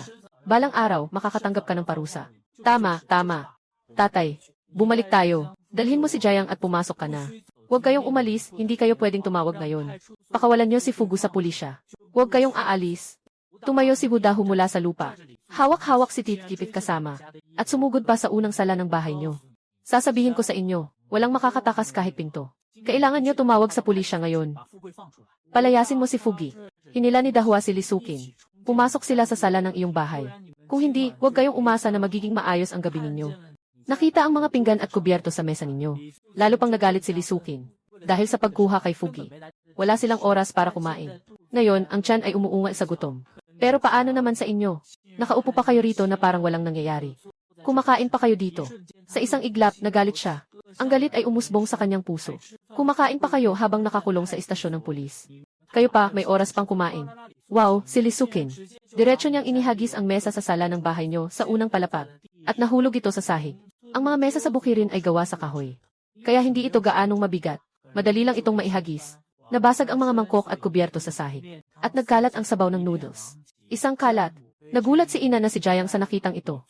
Anong ginagawa mo? Sumigaw siya at agad na tumakbo para makipagtalo kay Li Sukin. Pero naagapan mo agad. Sa oras na ito, Si Lee Soo-kin ay nasa estado ng pagkabaliw. Kung si Inang Jayang ay umakyat at nakipaglaban sa kanya. At may nangyaring hindi inaasahan. Mahirap nang ipaliwanag iyon. Hayaan mo siyang umuna, ma. Basta't darating na ang pulis. Huwag tayong matakot. Tumingin din siya kay Lee Soo-kin. Lee Soo-kin, sasabihin ko na lang ito sa huli. Sadyang sinira ni Jayang Fugi ang aming greenhouse ng gulay, na nagdulot ng malubhang pinsala sa aming ari-arian. Ang pagdadala sa kanya ng mga pulis ay bunga ng kanyang sariling pagkakamali. Wala kaming kinalaman dito. Kung hindi ka naniniwala, maaari mong hintayin ang pagdating ng mga pulis. At tanungin sila ng personal. Bukod dito, kami rin ay hahanap ng legal na paraan. Humiling kay Jayang Fugi na magbayad ng danyos. Para sa pinsalang nagawa sa amin. At tungkol sa dati mong appendicitis. Nautang ko sa inyo. Sana ay mapabilis mong maibalik ang pera. Nang marinig mong sinasabi na naaresto si Jayang Fugi at wala siyang kinalaman dito. At pati na rin na kailangang magbayad sila ng danyos. Si Lee Soo-kin at Woo Da-hwa ay nagulat na nagulat. Nabalitaan ko na naman na hiningi mo sa kanila ang dating utang. Dates Giki ay lalong galit na galit. Walang pera ang pamilya nila. At wala ring pangbayad sa'yo. Pera, pera, pera. Jing T.A., araw-araw mo lang iniisip ang pera. Para kang nahulog sa bitag ng pera. Hindi ko alam kung ano ang malaking pinsala sa taniman. Hindi ko alam kung anong dahilan. Alam ko lang, na ginamit mo ang mga pakana para hulihin si Fuguay ng pamilya namin. Kung hindi mo mayali si Fuguay ngayon, ang mga mata ni Lee Soo-kin ay namumula na. Nasa sala kami, nag-aabang. At nakita ang telebisyon na nakalagay sa gitnang bahagi. Sumigaw siya ng malakas. Kinuha ang mga piraso ng basag na mangkok at itinapon ito. Ngayon, makikipaglaban kami sa iyo. Ang magandang telebisyon ay nagbigay ng malalim na tunog. Sa isang iglap, nabasag ang screen ng telebisyon. Ang mukha ng ama at ina ay nagmukhang napakaseryoso. Ngunit sa iyong nakita, nagpakita ka ng ngiti. Sabi na ang telebisyon ay nagkakahalaga ng mahigit 2,000. Ngayon, hindi naman labis na sabihin na 1,000 na lang ito. Ang ingay na ito ay talagang nakakuha ng atensyon ng mga tao sa labas. Maraming tao ang nagmadaling pumasok. Nang makita ang gulo sa sala, lahat sila ay nagulat. Ah, pera, pera, pera. Sasagupain kita. Si Lee Soo-kin ay tuluyan ng nawalan ng katinuan. Patuloy na tumatakbo patungo kay Jayang Che. Ngunit sa mga sandaling iyon, biglang umingay ang isang alarma sa labas ng bakuran. Ang tunog ng sirena ay nakabibingi. At pinalingon ang mga taga-baryo na nanonood sa loob ng silid. Hindi alam kung sino ang sumigaw na dumating na ang pulis. Si Lee Soo-kin na nasa estado ng histerya. Biglang nakalbo ang isipan. Nakatingin kay Jayang Che na hindi makapaniwala. Talaga bang nag-report ka? Akala mo ba pinapaniwala kita? Nakangisi ka pa na ang pulis ay nagtatrabaho pa rin sa ganitong oras. Si Woo Da-hwa ay nagulat din. Nakatingin sa'yo na galit. Magkano ba ang binigay mo sa kanila? Para lang silang pinapayagang mag-overtime. Ang henerasyon na ito ay labis na humanga sa antas na kaalaman ng mga taga-Jayangja Village. Sinasabi nila na ang pulis ay may matibay na trabaho, di ba? Kahit ang matibay na trabaho, nag-overtime rin. Sino ang tumawag ng pulis? 2 pulis ang pumasok, isa sa unahan, isa sa likod. Bakit maraming tao ang nakapaligid dito? Sa gabi, hindi pa rin matulog. Lahat ay gustong umupo sa istasyon ng pulis at uminom ng tsaa. Yung namumuno na pulis ay nakilala ang sasakyan. Siya yung nakita ko kanina sa greenhouse ng gulay. Ano nga bang pangalan niya? Si Officer Cheng, siya yung nag-report ng insidente. Lumabas ka na may hawak na telepono. Ikaw yun, Officer Cheng, nang makita kita. Medyo nagulat ako. Akala ko ikaw ang nag-organisa nito. Nilingon niya ng palibot. Siyempre, nakita rin niya ang magulong paligid. At ang sirang telebisyon. Sabihin mo na ang tungkol dito. Anong nangyari dito? Mula nang makita nilang pumasok ang pulis. Si Lee Soo-kin at si Woo Da-hwa, mag-ina at mag-ina. Parang mga daga na nakita ang pusa. Nakatayo silang nanginginig ng magkasama. Wala nang mga dating mayabang na kilos. Sigurado silang tama ang hinala na dumating sila. Pagkatapos ng oras ng trabaho ng istasyon. Ngunit hindi nila inasahan na nag-overtime ang istasyon. Hindi ba't sinasabi na hindi nag-overtime ang mga ganitong trabaho? Siguradong nagbayad si Jayang Che para dito. Kaya't napilitan ang mga pulis na mag-overtime para sa kaso. Nang maisip ito, ang mga mata ng 2 biyanan kay Jayang Che ay puno ng galit. Mr. Police, ganito ang nangyari. Si Jayang Nan ay puno ng sama ng loob at humarap. Itinuro ang dalawa, sina Woo Da-hwa at Lee Soo-kin at sinabi. Sila ang mga kamag-anak ni Jayang Fugi. Naalala niyo pa ba si Jayang Fugi? Tumango si Official Cheng. Tumingin din siya kina Woo Da-hwa at Lee Soo-kin. Sa tingin na iyon, halos manghina ang dalawa at bumagsak sa lupa. Bakit kayo nandito? Tanong ni Official Cheng Yong. Sabi niya, kami ang nagbigay ng suhol sa istasyon ng pulis. Dahil dito, dinala si Jayang Fugi ng mga pulis. Dumating siya sa bahay ko na umiiyak at nagwawala. Nais talaga niyang ipatawag namin ang istasyon ng pulis para palayain siya. Bukod dito, ang mga kutsara at tinidor sa mesa. At ang telebisyon ay sila rin ang sumira. Sabihin mo ng diretso, ganito ba talaga? Tumingin si Officer Cheng Yong kay Woo Da-hwa at Lee Soo-kin. Ang mag-asawa. Sa oras na ito, parehong kaba at takot. Kaya't hindi na nila matanggap. Agad silang nag-shake ng ulo at nagsigaw. Hindi namin ganito. Gusto lang naming magtanong tungkol sa sitwasyon. Agad na nagsalita si Lisukin. Kamag-anak na pulis. Hindi ganito. Tingnan mo, nagre-record ako ng video. Pero ikaw, bigla kang lumingon mula sa sulok ng sala. Kinuha mo ang nakatayo mong cellphone at pinindot ang mga buton. Ang kalidad ng kamera ng cellphone. Siyempre, hindi ito makukumpara sa mga susunod na smartphone. Pero para lang sa video. Kung hindi naman kailangan ng malinaw na larawan, medyo magagamit pa rin. Nakita ang eksenang ito. Si Budahwa ay medyo nalilito. Ngunit si Lisukin ay sumigaw ng malakas. Nagtatala ka at bigla kang tatakbo para agawin ito. Anong balak mong gawin sa cellphone? Ang mga pulis na sumama kay Officer Cheng ay agad na humarang sa harap ni Lisukin. Biglang tumigil si Lisukin sa kanyang mga hakbang. Mukha silang masama. At nang matapos ni Official Cheng ang panonood sa buong video, ay nakasimangot siya. Bigla siyang umangat ng kamay at sinabi, "Kayo dalawa, sumama kayo sa amin sandali." Naging napakaputla ng mukha ng dalawang biyenan. Ay, hindi ba? Ano bang ibig sabihin ng pulis na ito? Sa gitna ng gabi, okay lang na mag-overtime at tumanggap ng bayad ng labag sa batas. Ngayon gusto nyo pang arestuhin kami. Kaka-aresto nyo lang sa anak ko. Ngayon gusto nyo pang arestuhin kaming mga ulila. Bakit hindi nyo na lang kami patayin lahat? Ayaw ko nang mabuhay. Talagang ayaw ko nang mabuhay. Si Budahwa ay talagang nagalit na. Humihiga sa lupa, umiikot-ikot. Nakakaita ng mata ni Police Officer Cheng Yong. Anong klaseng pag-iisip yan? Mga pulis na tumatanggap ng pera, lumalabag sa batas, nagtatrabaho ng sobra. Tama, tama. Kayo mga pulis at ang pamilya Jiang, nagkakampi kayo. Sobrang na. Gusto kong magreklamo sa inyo. Si Li Shukin ay nagtipon ng lakas ng loob. Nagalit na nagsalita.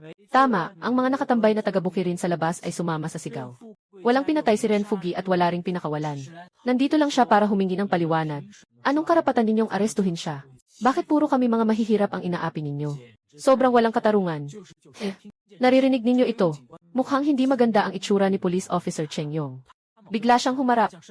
Tumingin sa likod kung saan may mga nag-iingay na mga residente. Lahat sila tumahimik, para kayong binabastos ang pulis. Kung may reklamo kayo, pwedeng kayong pumunta sa police station. Kahit na magreklamo, ako si Cheng Yong, tapat at matuwid. Kapag matuwid ang katawan, hindi natatakot sa anino. Pagdating ng oras, mag-iingay kayo dito. Maniwala kayo, lahat ay dadalhin. Narinig, lahat ay dadalhin. Ang mga taga-baryo na malalakas ang boses ay biglang nagalit. Dahil gusto lang nilang makakita ng gulo. Bumalik ka sa bahay ni Jiang Che para magdulot ng gulo. Pero hindi ko inisip na madadamay din ako. Si Budahwa, tama ba? Ngayon, tanungin kita. Bakit kayo pumasok sa bakuran ng iba ng ganitong oras? Lumiko si Official Peng Yong. Tumingin kay Budahwa at nagtanong. Hinahanap ko ang anak ko. Nakaupo si Zudafa sa lupa, galit na nagsasalita.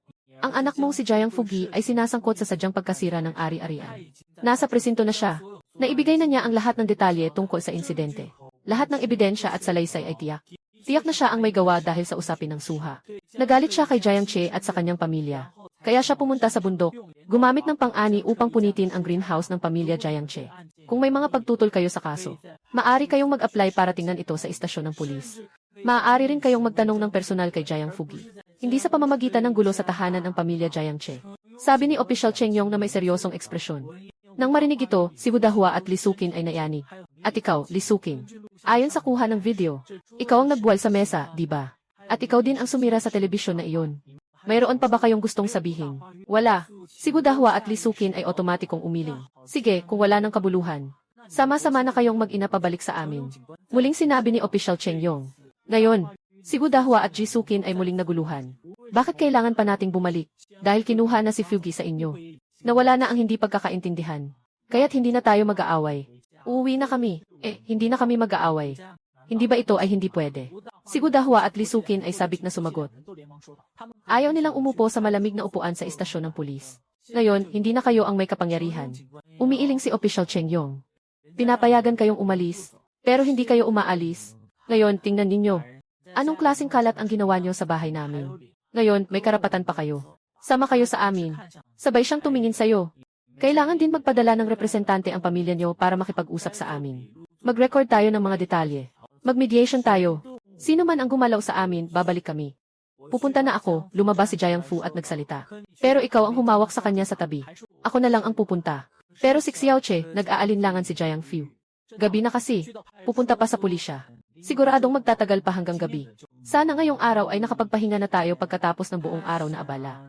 Gusto niyang magpahinga ng maayos si Jiang Che sa bahay. Ako na lang ang pumunta, tatay. May mga bagay na hindi mo alam. Higit sa lahat, ako pa ang nagpasimula nito. Ikaw pa rin ang matigas ang ulo. Sa totoo lang, ang pangunahing dahilan ay nakikita niya na mahina si Jiang Fu. Baka magpanggap lang si Jiang Fu at ang pamilya niya na nagmamakaawa. Kaya si Jiang Fu ay maaaring tumaas ng mataas. Maingat na ibaba. Kailangan niyang makita mismo ang taong walang utang na loob na ito. Pagkatapos siyang maparusahan, masasaya na siya. Nga, Lolo Jiang. Hindi mo rin alam. Hayaan na lang si Xiaoche na pumunta. Sabi rin ni Jiang Mu sa tabi. Sige na, Ginoong Jiang. Wala nang magagawa, sa wakas sumakay ka sa sasakyan ng pulis. Kasama sina Opisyal Cheng Yong at Wu Dahu. At si Li Sukin, pumunta sila sa istasyon ng pulisya sa bayan. Sa sasakyan ng pulis, si Wu Dahu ay patuloy na nagmumura sa iyo. Paulit-ulit na sinasabing wala kang konsensya. At balang araw magkakaroon ka ng anak na lalaki. Walang butas. Si Opisyal Cheng Yong ay nakakunot ang noo. Wu Dahua, tumahimik ka. Malapit na tayong makarating sa istasyon ng pulis. Si Wu Dahua at Li Sukin ay muling nagsimulang tumingin sa paligid. Ngunit pagkatapos ng matagal na paghahanap, hindi nila nakita si Jiang Fugi. Kaya't hindi nila napigilan ang pagtatanong sa pulis. Ano na ang kalagayan ng aking Fugi? Makakasama ba siya sa atin mamaya pa uwi? Bakit siya uwi? Sabi ni Officer Cheng Yong na nakasimangot. Sadyang sinira niya ang ari-arian ng iba. Lumampas na ang halaga sa 5,000 yuan. Naresto na namin siya. Ano ang detention? Nakanganga si Wu Dahua na walang ideya. Wala siyang alam tungkol sa detention. Ibig sabihin, maliban kung makuha ninyo ang pag-unawa ng biktima, doon lang kami maglalabas. Kung hindi, minimum na 1-0 araw ang detention. Pagkatapos ng 1-0 araw, bumalik kayo para kunin siya. Sabi ni Opisyal Cheng Yong ng malamig. 1-0 araw, sigaw ni Li Sukin. 10 araw. Alam mo ba kung paano niya gagawin ang mga 10 araw na ito? Kawani ng pulis. Hindi pwede, malapit nang ibenta ang suha namin. Sa tanging lakas paggawa lang ni Fugo. Kung maaresto si Fugo, anong gagawin namin? Agad na nagsalita si Li Sukin na ayaw niyang mapahama. Matagal na ang pagkakakulong. Ngumiti si Police Officer Cheng Yong. Kaya niyo bang makuha ang pag-unawa ng biktima? Tito ay pwedeng makipag-ayos sa biktima, at syempre si Jiang Che ang biktima. Syempre, naiintindihan ni na Wu Dahuayu at Li Sukin.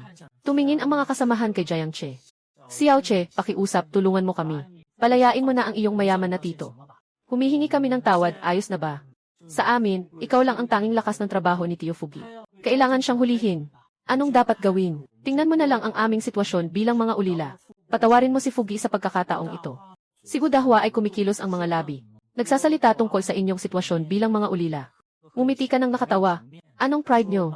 Pagkatapos magsalita, pumasok na diretso sa interrogation room. Iniwan si Wu Dahu at Li Gimit na nakatayo sa pintuan. Mukhang hindi maganda ang mga mukha nila. Nilingon ni Officer Cheng Yong ang iba pang nasa police station. Hayaang dalhin nila sila papasok.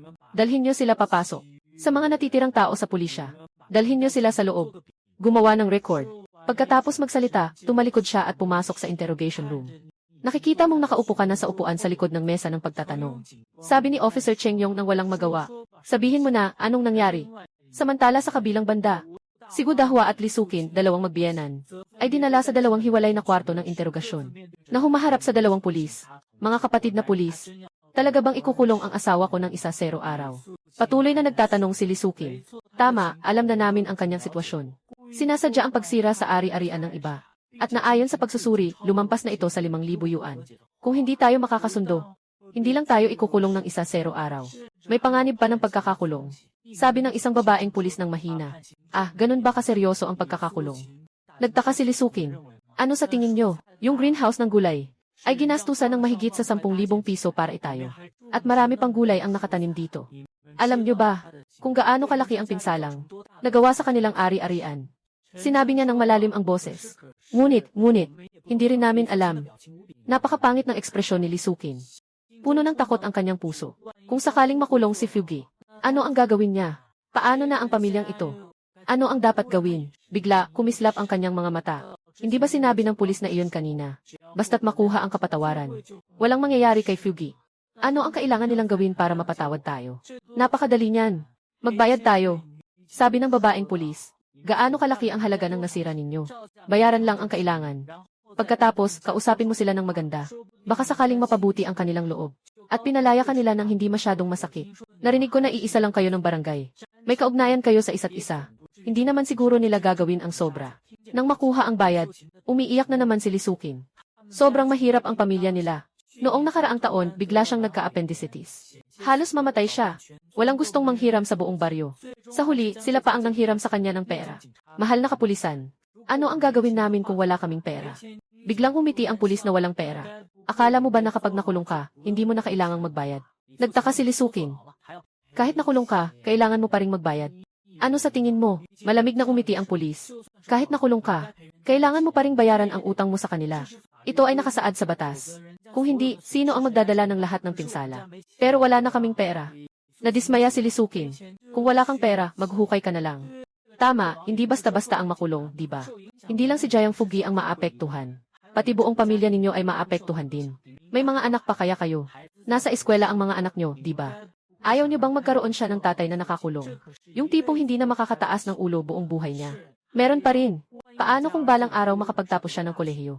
Gusto niyang pumasok sa gobyerno o mag-army, ganyan. Kung sakaling mapunta siya sa kulungan, anong mangyayari sa yaman niyo? Huwag mo nang isipin ang mga ito. Naiintindihan mo ba, sabi ng pulis na babae. Palaging puno ng pagdududa ang isip. Sa ganitong lugar, mababa ang kaalaman ng mga tao. Kadalasan, ang mga tao ay kumikilos batay lamang sa kanilang damdamin. O iniisip ko na ang paghawak ng mga pulis sa kaso ay nagdadala ng maraming hirap. Ang pinakamahalaga ay hindi nila talaga naiintindihan ang batas. Ngunit sa totoo lang, maraming maliliit na bagay sa buhay. Maaaring akala mo na hindi ka lumalabag sa batas. Pero maaaring hindi lang ikaw ang lumabag sa batas. Kundi seryoso pa nga. Sa probinsya, maraming tao ang hindi seryoso sa ganitong bagay. Maaaring bumili lang sila sa kalye ng ilang panggagaya sa ilaw. Gusto lang magtipon-tipon ng ilang kaibigan para mag-enjoy. Hindi alam na ito ay labag na sa batas. Bakit wala namang kasalanan ang anak ko? Bakit siya ang nadadamay? Anong klaseng batas ito? Laging nakatuon sa mga mahihirap tulad namin. Lalo pang nag-alala si Lisukin. Ngunit ang mga nasabi niya, talagang nagdulot ito ng higit pang pagkalito sa mga babaeng pulis. Ano ang ibig sabihin ng nakatuon sa mga mahihirap? Ito ang kanilang pananaw. Hindi nakapagtataka na nagagawa nila ito. Nasirain ang mga taniman ng gulay ng iba. Sige, hindi na ako makikipagtalo patungkol dito. Ngayon, pag-usapan na natin ang tungkol sa iyo. Ayaw na rin ng babaeng pulis na magpatuloy pa. Nagsisigaw ka ng malakas sa bahay ng iba. Malaki na ang epekto nito sa kanilang normal na buhay. At nasira pa ang kanilang telebisyon. Pareho rin itong sadyang pagkasira ng ari-arian ng iba. Kailangan mo ring magbayad nito. Naiintindihan mo ba? Si Lisukin ay nakatigil na parang patay. At sa sandaling iyon, ang kanyang puso ay parang nawala ng pag-asa. Pakiramdam ko, bakit ang hirap ng buhay ko? Pagkalipas ng kalahating oras, pumasok ang isang tao sa silid ng paglilitis. Pinindot ang ilaw at bumukas ito. Mabilis na naging maliwanag ang silid ng paglilitis. Naupo si Police Officer Cheng Yong sa gitna, naka-uniforme. Tinitingnan si Jiang Che, Wudahu, at ang mag-ina na sina Li Hin. Sabi nila wala na silang masyadong sasabihin. Kayo na ang bahalang mag-ayos. Nakangiti siya. Umupo na. Ang eksenang ito ay nagdulot kay Wudahua at Lisukin, na hindi makapagpigil na magtinginan. Maliwanag na, pareho silang nakakuha ng impormasyon mula sa pulis. Sa puntong ito, mukhang hindi maganda ang kanilang mga mukha. Sa huli, si Lisukin ang nagsalita habang tinitingnan si Jiang Che. Jiang Che, sabihin mo na. Magkano ang gusto nyo para pakawalan kami? Biglang umiti ka. Kaysa sa attitude nyo ngayon, mas gusto ko pa yung matapang at suwail na dating nyo. Pagkatapos sabihin ito, lalong naging masama ang itsura ni Lisukin. Nakatitig ka pa rin ng galit. Gaano karami ang kailangan mo? Ngayon, pagbabayarin ko kayo ng maayos. Kung magikik ka, tumingin ka kay Official Cheng Yong. Nagsalita ka, Official Cheng. May papel at ballpen ba? Hintayin mong kunin ko para sa iyo. Si Cheng Yong ay mabilis na pumasok na may hawak na isang panulat at isang piraso ng papel. Pumasok siya. Tumango ka. Tumingin si Xuan Jiyu kay Wudahua at Lisukin. Makinig kayong mabuti. Mayroon akong kabuang 6 na greenhouse ng gulay. Hindi ko na isasama ang iba pa. Kabilang na ang tarpaulin. Ang presyo ng bawat tarp ay nasa 2,000 pesos. Sa 6 na tarp, kabuang 1,000,000. Hindi ba't hindi labis na humingi sa inyo ng 8,000 pesos? Nang matapos siyang magsalita, itinaas ni Jiang Che ang kanyang ulo at tumingin sa kanila. Ang numerong ito ay sapat na upang magalit ang mag-inang iyon. Ano ang sinabi mo? Bakit hindi ka nalang magnakaw ng 8,000? Si Wudahua ay talagang nagalit at tinuturo ka pa. Wala kang konsensya. Bakit hindi ka nalang magnakaw? Hindi ka ba makabuhay? Diyos ko, paano ka naglakas loob na magsalita ng ganyan? Kailangan mo ng 8,000 para lang makapagsalita. Gusto mo bang patayin ang buong pamilya namin? Mr. Police, hindi ka ba kikilos? Hindi mo pwedeng hayaan na dahil mayaman siya. Hindi kami makabuhay dito. Patuloy na umiiyak ng malakas ang biyenan at manugang sa silid ng pag-aayos. Ngunit si Jiang Che ay nakangiti. Pero huwag muna kayong umiyak. Hindi ko pa natatapos ang mga account na ito. May mga iyakan pa kayong darating. Ayon sa nakaraang mga taon, mga gulay sa 6 na greenhouse, ibebenta ko lahat sa bahay. Tinatayang makakabenta ako ng mahigit 20,000. Bibigyan ko kayo ng 20,000. Ano sa tingin nyo? Patuloy na sumulat si Jiang Che ng halagang 20,000 sa papel. Pagkatapos, muli siyang tumingin kay Wudahua at Lisukin. Mas lalo pang pumutla ang mga ekspresyon ng mag-inang ito. Parang babagsak na. Hindi maiwasang mapangiti siya sa loob. At saka, ang kompensasyon para sa aming telebisyon ay 1,000. Hindi naman sobra. 3 malaking mangkok. Isang mesa, 2 upuan. Hindi naman sobra ang 100 yuan. At saka, nangutang ka sa akin ng 6,000 yuan noong nakaraang taon. Hindi kita pinahirapan na bayaran. Dahil iniisip ko pa rin ang ating pagkakaibigan bilang magkapitbahay. Ngayon, muling itinaas ni Jiang Che ang kanyang ulo. Si Lee Sukin ay may maputlang mukha. Aking nasabi ng hindi ko namamalayan. Maliit na Che, pakiusap, patawarin mo ako at ibalik ang pera. Ngunit tumanggi si Jiang Che sa pamamagitan ng pag-iling. Hindi siya ang dating siya. Para sa sinuman sa nayon na ito, wala nang ganong damdamin mula sa nakaraan. Lalo na't naranasan ang mga nangyari ngayon. Sobrang inis na siya sa mga villager na ito na walang utang na loob. Paano pa siya magiging mabait sa kanila? Kabuang 35,100 yuan. At yung mga sabaw at likido ay nagdumi sa sahig ng aming sala. Hinihiling ko rin na kailangan ninyong linisin ito ng maayos. Diretsong sinabi ni Jiang Che. Walang anumang intensyon na magpatawad. Pagkasabi nito, agad na umiyak si Budahwa. Nadapa siya sa lupa. Muli siyang sumigaw ng malakas. Walang paraan para mabuhay. Jiang Che, wala kang konsensya. Hindi na ito kayang tiisin. Pinipilit mo kaming mamatay. Pinipilit mo akong mamatay. Mahigit 30,000, mahigit 30,000. Saan kami kukuha ng ganitong pera? Gusto mo bang mamatay ako? Habang umiiyak siya, pinapat ang kanyang mga binti. Sobrang hindi makatarungan. Ako ba ang nagpasimula ng mga ito? Hindi ba ninyo naiisip na karapat-dapat ito sa inyo? Nakatayo si Jiang Che sa posisyong ito, na may malamig na tinig. Kung may kailangan sanang ayusin, ito ay ganitong halaga. Kailangan mong magbayad ngayon. Maaaring maresolba na ang bagay ngayon. Kaya ko ring magbigay ng liham ng pag-unawa kay Jiang Fugi. Kung hindi pwede, wala na akong magagawa. Hindi ko magagawang magpatawad. Matapos magpahinga, si Jiang Che ay nakangiti at nakanganga. Pero siguro nasabi na rin sa inyo ng mga pulis, di ba? Kahit na hindi pa kayo nagbabayad ngayon. Kapag natapos na ni Jiang Fugi ang kanyang pagkakakulong, kailangan din niyang magbayad. Huwag isipin na dahil nakulong na siya ay hindi na siya kailangang magbayad. Sinabi rin ni Official Cheng Yong sa tabi. Ganito kasi ang ginawa ni Jiang Fugi. Ay bumubuo ng krimen ang sinadyang pagsira sa ari-arian ng iba. At ito ay may malaking halaga. Kung hindi siya magbibigay ng liham ng pag-unawa, malaki ang sansa na makulong ka. At haharap ka pa rin sa bayarin. Talagang umiiyak na si Budahu. Nanginginig pa ang boses niya. Lubos ang pagsisisi. Sabi ko na nga, wag na siyang mag-skay. Wag na siyang mag-skay sa kayamanan, ayaw niya maniwala. Ngayon talaga nagkaroon ng malaking gulo. Nagkaroon ng malaking gulo. Inay, ano ang sinasabi mo? Napatigil si Lee Sukin. Biglang humarap. Kahit si Jiang Che ay bahagyang napakunot ang noo. May malamig na ningning sa kanyang mga mata. Akala niya, si Budahwa at Lee Sukin, mag-inang balay. Pumunta sa bahay niya para magwala at manira. Talagang hindi nila alam. Hindi ko akalain na alam nila. Alam na alam ang dahilan pero hindi pinigilan. Pagkatapos ng insidente, nakakahiya pa silang dumaan dito at mag-ingay. Talagang hindi makatarungan. Nanay, alam mo ba kung bakit hindi mo pinigilan si Fugi? Sa wakas hindi na nakayanan ni Lee Sukin. At napaiyak na siya. Uhuhu, bakit hindi mo hinawakan si Fugi? Alam mo ba kung magkano ang kailangang bayaran namin? Wala kaming pera eh. Uhuhu, ma. Talagang sinira mo si Fugi at ang pamilya namin. Uhuhu, naririnig ang paninisi ng manugang. Si Budahwa ay isang maldita na babae mismo. Hindi siya isang taong may magandang ugali. Agad silang nagsimula magturoan ng sisi. Paano ko malalaman na magiging ganito kalala ang resulta? Hindi ka rin naman masisisi. Kung hindi ka nagkasakit noong nakaraang taon. Paano namin mapipilit silang bayaran ang utang nila sa amin? At paano naman makakautang si Fugi? Kung mayaman ka, hindi ka na maghihiram ng pera. Bakit pa kaya nila kaming kinamumuhian dahil lang sa aming konsensya na kumikita? Bakit? Bakit kami na nagsisikap ng tapat at matyaga sa pagtatanim? Hindi makakakuha ng pera. Maging ang pagkakasakit, hindi pa namin kayang tustusan. Sila pa ang gumagawa ng mga masama at masama. Na kahit na anong sabihin, kumikita pa rin sa pamamagitan ng pananalita. Ayaw ni Fugi na maging ganito. Umiiyak ng malakas ang matandang babae. Ngunit labis na naguguluhan sina Jiang Che at Official Cheng Yong.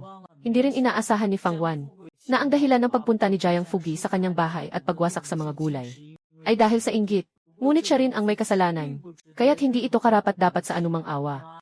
Nanay, anong sinasabi mo? Ibig mong sabihin, ako pa ang may kasalanan. Kasalanan ko na nagkasakit. Bakit ako nagkasakit, hindi mo ba alam? Simula nang mag-asawa ako sa pamilya niyo. Ni isang araw ba akong nakaranas ng kasiyahan? Lahat ng iba, may mga biyena na nag-aalaga, ako wala. Kailangan kong makisama kay Fugi para magtrabaho sa bukirin. Bumalik ka na sa gabi, kailangan mo pang alagaan ang biyenan. Pwede mo bang tulungan akong mag-alaga ng bata? Hindi mo man lang ako tinutulungan. Sobrang abala at hirap buong araw. Paano ako hindi magkakasakit? Bakit mo pa ako sinisisi? Uuwi na ako, hindi ko na kayang ipagpatuloy ito. Hindi ko na kayang ipagpatuloy ito. Diyos ko, anong swerte ang nakuha ko para mapangasawa kayo? Ngayon, si Jiang Fugi ay kakasuhan na rin. Maghihiwalay na ako. Ayoko na. Naramdaman din ni Lee Sukin na siya ay napipilitan. matapos siyang pakasalan ni Jayang Fugi. Talagang hindi siya nakaranas ng isang araw na masaya. Buong araw ay walang katapusang mga gawaing bukirin at bahay. Pero ano na ngayon? Patuloy pa rin ang kanyang mga reklamo. Talagang sinisisi pa siya sa pagkakasakit. Bakit siya magkakasakit? Divorce, gusto mo ng divorce. Narinig kong sinasabi ni Lee Sukin na gusto niyang makipaghiwalay. Biglang ayaw na ni Udahwa. Bigla siyang tumayo mula sa lupa. Nagmamadali siyang lumapit kay Lee Sukin na parang mabangis. Sasabihin ko sa iyo kung gusto mong makipagdiborsyo. Walang paraan. Ikaw, malanding babae. Ikaw, mababang uri. Ngayon, nakulong ang anak ko sa yaman dahil sa gulo. Agad na nag-away ang dalawang biyenan sa loob ng mediation room. Kahit sina Jiang Che at Officer Cheng Yong ay nagulat. Hindi nila akalain na biglang magbabago ang sitwasyon. Talagang nagbago ng ganito kalaki. Kanina ay magkasama pa ang dalawang biyenan laban sa kaaway. Ngunit sa isang iglap ay nag-away na sila. Hanggang sa umabot na ito sa puntong gusto na nilang makipaghiwalay kay Jayang Fugi. Tiyak na kahit si Jayang Fugi mismo ay hindi ito inaasahan.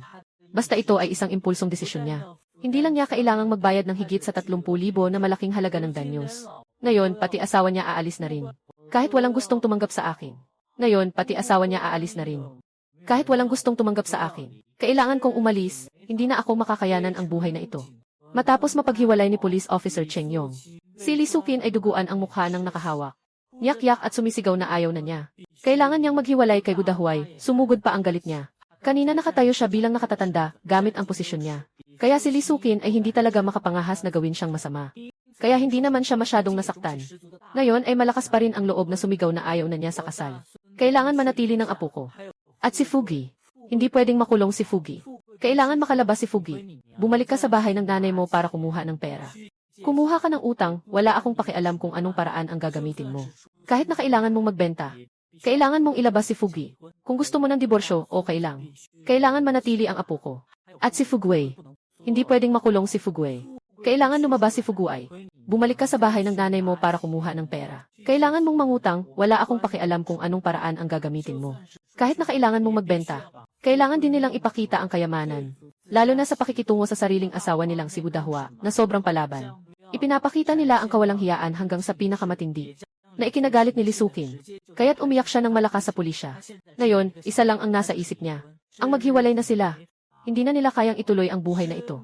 Talagang hindi ko na alam kung paano ito ipagpatuloy. Si Lee Sukin ay umiiyak habang nakatingin kay Jiang Che. Xiao Che, patawarin mo na si tita, okay ba? Alam ni tita na nagkamali siya.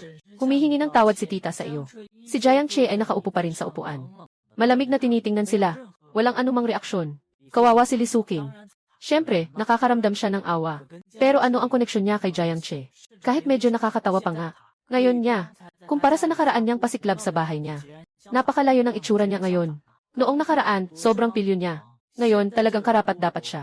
Nakita niyang hindi siya pinapansin ni Jiang Che. Si Lee Sukin ay patuloy na umiiyak. Halos magmakaawa na kay Jiang Che. Tita, pakiusap. 30,000 masyado ng marami. Hindi kayang ibigay ng tita. Pwede bang bawasan ng kaunti? 10,000, 10,000 na lang. Pumunta ang tita sa bahay ng kanyang pamilya para kumuha ng pera. Kukuha ng pera ang tita at gusto niyang makipaghiwalay sa kanilang pamilya. Grabe, agad na humihingi ng 20,000. Bakit hindi na lang siya mag-livestream para makipagbargay? Sayang naman ang ganyang galing sa pagsasalita. Sa livestream, biglang nagbago ang kanyang ekspresyon. Agad siyang umiling na may panghihinayang. Ngayon ay 2-0-1-0 pa rin. Hindi pa ganap na dumating ang panahon ng internet. Ang live streaming sa internet ay isa lamang konsepto. Siyempre, hindi rin mawawala ang ilang unang henerasyon ng mga online celebrities. Ngunit karamihan ay aktibo pa lamang sa mga platform tulad ng Big. Mas malaki pa ang halaga ng mga online celebrities noon kaysa ngayon. Pero talagang puno ng oportunidad ang panahong ito. Sa isang kasabihan, basta't nakatayo ka sa tamang pagkakataon. Kahit nababoy ka, makakalipad ka. Lalo na sa panahon ngayon, 2-0-1-0. Basta't maingat na nagmamasid. Saan mang dako ay may pagkakataon. Ngayon, ang pinakamahalaga ay ayusin ang mga bagay na nasa harap. Nilingon niya at sinabi, 35,100 pesos, hindi dapat kulang. Kapag nakita ko ang pera, isusulat ko ang kasunduan. Kung hindi, walang usapan. Jiang Che, ikaw na maliit na halimaw. Di ka na makakatulong, ano? Galit na galit si Gudahu. Gino Cheng. Sa tingin ko, wala nang kailangan pang pag-usapan pa. Ipasa na natin sa proseso. Dapat makulong, makulong na siya. Dapat magdemanda, magdemanda. Tumayo si Jiang Che. Malumanay na nagsalita. Mukhang hindi maganda ang mukha ni Official Cheng.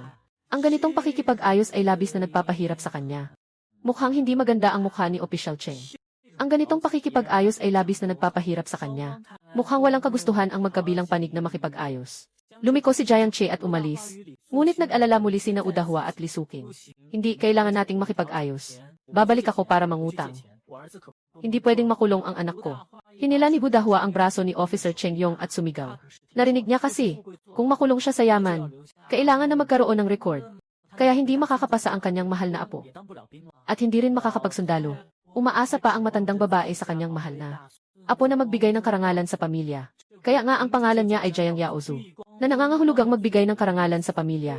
Nahawakan sa manggas, naramdaman ni Pulis Cheng Yong ang pagkadismaya.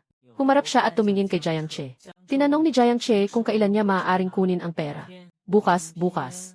Bukas talaga ibibigay ko ang pera. Agad na nagsalita si Budahu. Sige, bukas na lang. Naghihintay ako sa inyo sa bahay. Jiang Che tumango. Pwede bang muna nating pakawalan si Fugi? Mabilis na nagsalita si Budahwa. Anong sa tingin mo, Officer Cheng Yong, nakatingin siya ng matalim. Bagamat medyo nahihiya si Budahwa. Pero tahimik pa rin siyang nagsalita. Sa tingin ko, pwede na. Officer Cheng Yong. Kung ako ay may kasalanan, pakiusap, hayaan ang tunay na salarin na parusahan ako. At huwag akong ipaharap sa ganitong mga ignorante sa batas. Sa huli, nagtagumpay ang pag-uusap. Si Budahwa at Lisukin ay nangako na isasama ang 35,100 yuan sa bahay ni Jiang Che bago magtanghali bukas. At si Jiang Che ay magbibigay sa kanila ng patunay ng pag-unawa. Matapos ang pag-uusap, bumati si Jiang Che kay Official Cheng Yong at handa nang umalis. Ngunit sa oras na ito, huli na. At nasa isang bayan pa. Malinaw na mahirap nang makasakay. Nakatayo si Jiang Che sa labas ng istasyon ng pulis at tumingin sa paligid. Sa isip ko, hindi naman siguro ako babalik ng ganito. Kailan kaya ito matatapos? Ngunit biglang umingay ang tunog ng motorsiklo. Isang pamilyar na anino ang pumasok sa paningin ni Jiang Che. Sa liwanag sa labas ng istasyon ng pulis, madali niyang nakilala ang kanilang pagkatao. Ito ay ang matandang punong baryo ng Shonjiang, si Lin Bangkuan. Lin punong baryo, bakit ka nandito? Labing nagulat si Jiang Che. Ha, si Xiao Jiang. Sumakay si Lin, ang punong bayan, at tinapik ang likurang upuan ng motorsiklo. Lalo pang nagulat si Jiang Che. Dapat sana ay pupunta ako sa bahay mo. Gusto kong ayusin ang ilang detalye. Sinabi ng tatay mo na nandito ka sa istasyon ng pulis. Ngumiti si punong bayan Lin at sinabi, kaya't si Ginoong Lin, naghihintay ka sa labas para sa akin. Di nakatiis si Jiang Che na magsalita. Ngayon ay taglamig na talaga. Kahit sa araw ay malamig, lalo na sa ganitong gabi. Hindi makapaniwala si Jiang Che kung ano ang nangyayari. Nangyari ang isang 60 taong gulang na matanda na handang maghintay sa labas ng istasyon ng pulis. Kung sakaling hindi siya lumabas ngayong gabi, ano ang gagawin? Kakaakyat ko lang dito, hindi pa matagal. Tumawa si Kapitan Lin. Ngunit malinaw na nakita ni Jiang Che sa liwanag na namumula ang kanyang mga tainga. Hindi na siya nagsasalita. Tahimik na lamang sa kanyang isip. Kinukumpara si punong barangay Lin at si punong barangay ng Jiangja. Ginagawa ang paghahambing. Gusto lang sanang sabihin ni Jiang Che na ang punong barangay ng Jiangja. Ano ba iyon? Tara na, punong barangay Lin. May mga bagay tayong dapat pag-usapan mamaya. Tumango si Jiang Che. Sabi niya, ayos lang pero sa oras na ito. Biglang may narinig na tunog mula sa istasyon ng pulis. Sandali, sina Udahwa at Lisukin. Mag-inang babae, nagtutulakan at nag-aaway. Lumabas din sila mula sa istasyon ng pulis. Nang makita si Jiang Che na nakaupo sa motorsiklo, gusto rin nilang sumama. Talaga namang sobrang late na ngayon. Maliban sa motorsiklong ito, mukhang kailangan nilang maglakad pa uwi. Kailan kaya sila makararating? Tumigil si Ginoong Lin. Nagtataka siyang lumingon. May kailangan ba kayo? Sino ka? Bakit hindi kita pa nakikita sa nayon? Si Budahwa ay nakatingin kay punong barangay Lin at tanong. May problema ba? Ibalik kami. Sabi ni Budahwa nang may tiwala. Nakapag-imbita na ako. Hindi na siya, tumanggi si punong barangay Lin. Ngunit si Budahwa ay walang pakialam at nagwagayway. Walang anuman, basta pisilin mo lang. Kilala namin siya. Isang baryo lang kami. Saka, daan lang naman. Tumingin si Kapitan Lin kay Jiang Che. Nais niyang humingi ng opinyon ni Jiang Che. Sa kabila ng lahat, para sa kanya, walang pinagkaiba ang hilahin ang isa sa dalawa. Ngunit si Jiang Che ay diretsong umalis. Huwag mo silang alalahanin. Kung paano sila babalik, wala akong pakialam. Sa daan, alam na ni Jiang Che. May kailangan si punong barangay Lin sa kanya. Nalaman niya na may tao sa Shonjiang Village. Gusto pa rin sanang humingi kay Jiang Che kung maaari siyang kumuha ng mas marami. Dahil sa Shonjiang Village, isa itong malaking tagagawa ng asukal na dalandan. Bawat pamilya ay may marami. Kung pagsasamahin ang buong nayon, umabot ng 30,000 kilo ay malayo pa. Sa katotohanan, ngunit si Jiang Che ay nangangailangan lamang ng 20,000 kilo. Ano ang gagawin sa sobra? Hindi ba't maaari lang itong mabulok sa lupa? Nagbigay din ng mungkahi ang mga taga Shonjiang Village. Kung makukuha ni Jiang Che ang natitirang mga asukal na kahel, mas mabuti kung mas mura pa ito. 5 mao o 6 mao, ayos lang. basta't hindi lang mabulok ang mga asukal na kahel sa lupa. Si Jiang Che ay nag-isip ng malalim. 20,000 jin at 40,000 jin. Hindi iyon isang antas. Tumaas ng buong double. At saka, nakipagkontrata na siya sa distributor. Upang matiyak ang kalidad, kailangan lang ng 20,000 kilo. Kung maghihingi siya ng 40,000 kilo sa oras na ito, mukhang magiging mahirap iyon. Ngunit hindi agad tumanggi si Jiang Che. Sa halip, nakikinig lang siya habang nag-iisip na hindi niya hawak ang desisyon tungkol dito. Kailangan niyang makipag-usap sa distributor doon. Kung pwedeng gawin o hindi, hindi rin niya alam. Masaya si punong Barangay Lin. Sa malamig na gabi ng taglamig, malakas ang kanyang tawa. Kahit hindi pwedeng gawin, basta handa kang tumulong. Kami sa Nanjing Village ay labis na magpapahalaga. Sa panahong ito, ang mga sugar orange mula sa iba't ibang panig ng bansa ay naglalabasan. At ang presyo ay patuloy na bumababa. Laging bumababa. Kung hindi pa sila kikilos, kapag dumating ang taon, sa ganang akin tuluyang masisira na tayo. Kailangan ko ring pasalamatan si Kapitan Lin. Mukhang mahihirapan akong makauwi ngayong gabi. Nagpapasalamat din si Jiang Che. Lagi siyang taong nagbibigay ng gantimpala sa kabutihan. Kung maaari lang. Talagang nagnanais siyang tumulong sa mga tao ng Shanjiang Village. Siyempre, kailangang magpasalamat sa kabutihan. May utang na dapat bayaran. Kaya't kinabukasan ng umaga, matapos kumain si Jiang Che, ibinaba ang kanyang mangkok at kubyertos. Kinuha ang libro ng mga utang ng kanyang ina. Nagsimula na siyang mangolekta ng pera mula sa bawat tahanan. Umaasa na magiging mahirap ang buhay ng mga taga-Bukirin. At hindi rin niya pahihirapan ang mga taga-Jiangja Village. Dahil sa negosyo noong nakaraang buhay, talaga namang maganda ang kabuhayan sa gulay. Simula noong ilang taon na ang nakalipas, naging pinakamayaman na si Jiang Che sa baryo.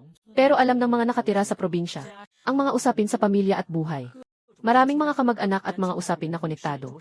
Talagang marami, lalo na't lahat ay mahirap. Kayo lang ang mayaman, kahit na mga kamag-anak na walang koneksyon. Tiyak na hihingi ng pera. Ngayon, may sakit ang inahin. Bukas, may sakit ang katulong. Sa makalawa, baka masaktan pa ang sarili mong binti. Sa kabuuan, basta gusto mong humiram ng pera. Maraming dahilan kung bakit. Ang pera ang nagdadala ng pamilya. Talagang tapat sila. Kapag may problema, humihiram sila dahil dito. Pagkalipas ng ilang taon, sa buong Jiangja Village, halos walang tao na hindi utang sa kanila. Ganito ang sitwasyon, kaya nila talagang gumawa ng mga pang-aapi at pagmumura. Sobrang walang hiya. Pumunta si ikalawang ninong Jiang Che sa bahay ng unang pamilya. Ito ay tunay na kamag-anak, o malapit na kamag-anak. Ang matanda ay tunay na kapatid ng lolo ni Jiang Che. Kaya tinatawag siyang ikalawang ninong Jiang Che. Noong nakaraang taon, ang apo ni Lolo sa bahay ni Erye, si Jiang Bin, ay nakapasa sa isang mababang paaralan. At kulang ang pera para sa kanyang enrollment. Noong panahong iyon, nagmadali si Lolo papunta sa bahay ni Jiang Che. Umiiyak at nagkukwento ng mga paghihirap. At nanghiram ng 5,000 yuan. Hanggang ngayon, hindi pa nila kailanman nabanggit ang tungkol sa utang. Hindi rin nila pinilit si Jiang Che tungkol dito. Palaging pakiramdam ko mahirap sila. Iya sa anak nilang nagpakasal na. Nag-iisa siyang nagtatrabaho sa labas. Para suportahan silang buong pamilya. Pero ganito lang, kahapon sa labas ng bahay ni Jiang Che, inaatake at minumura si Jiang Che. Nandoon ang tunay na lolo kaya't unang dumating si Jiang Che. Ang unang saksak sa kanyang pamilya ay ang pagpatay sa sariling kamag-anak. Jiang Che, anong nangyari sa'yo? Alam mong nagkamali ka. Gusto mong humingi kay Lolo na ibenta sa'yo ang asukal na tangerine.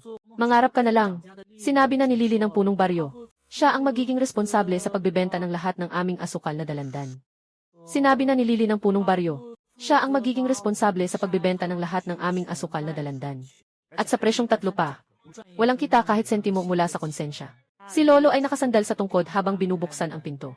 Tumingin si Jiang Che at malamig na sinabi. Talaga ba? Tumawa si Jiang Che.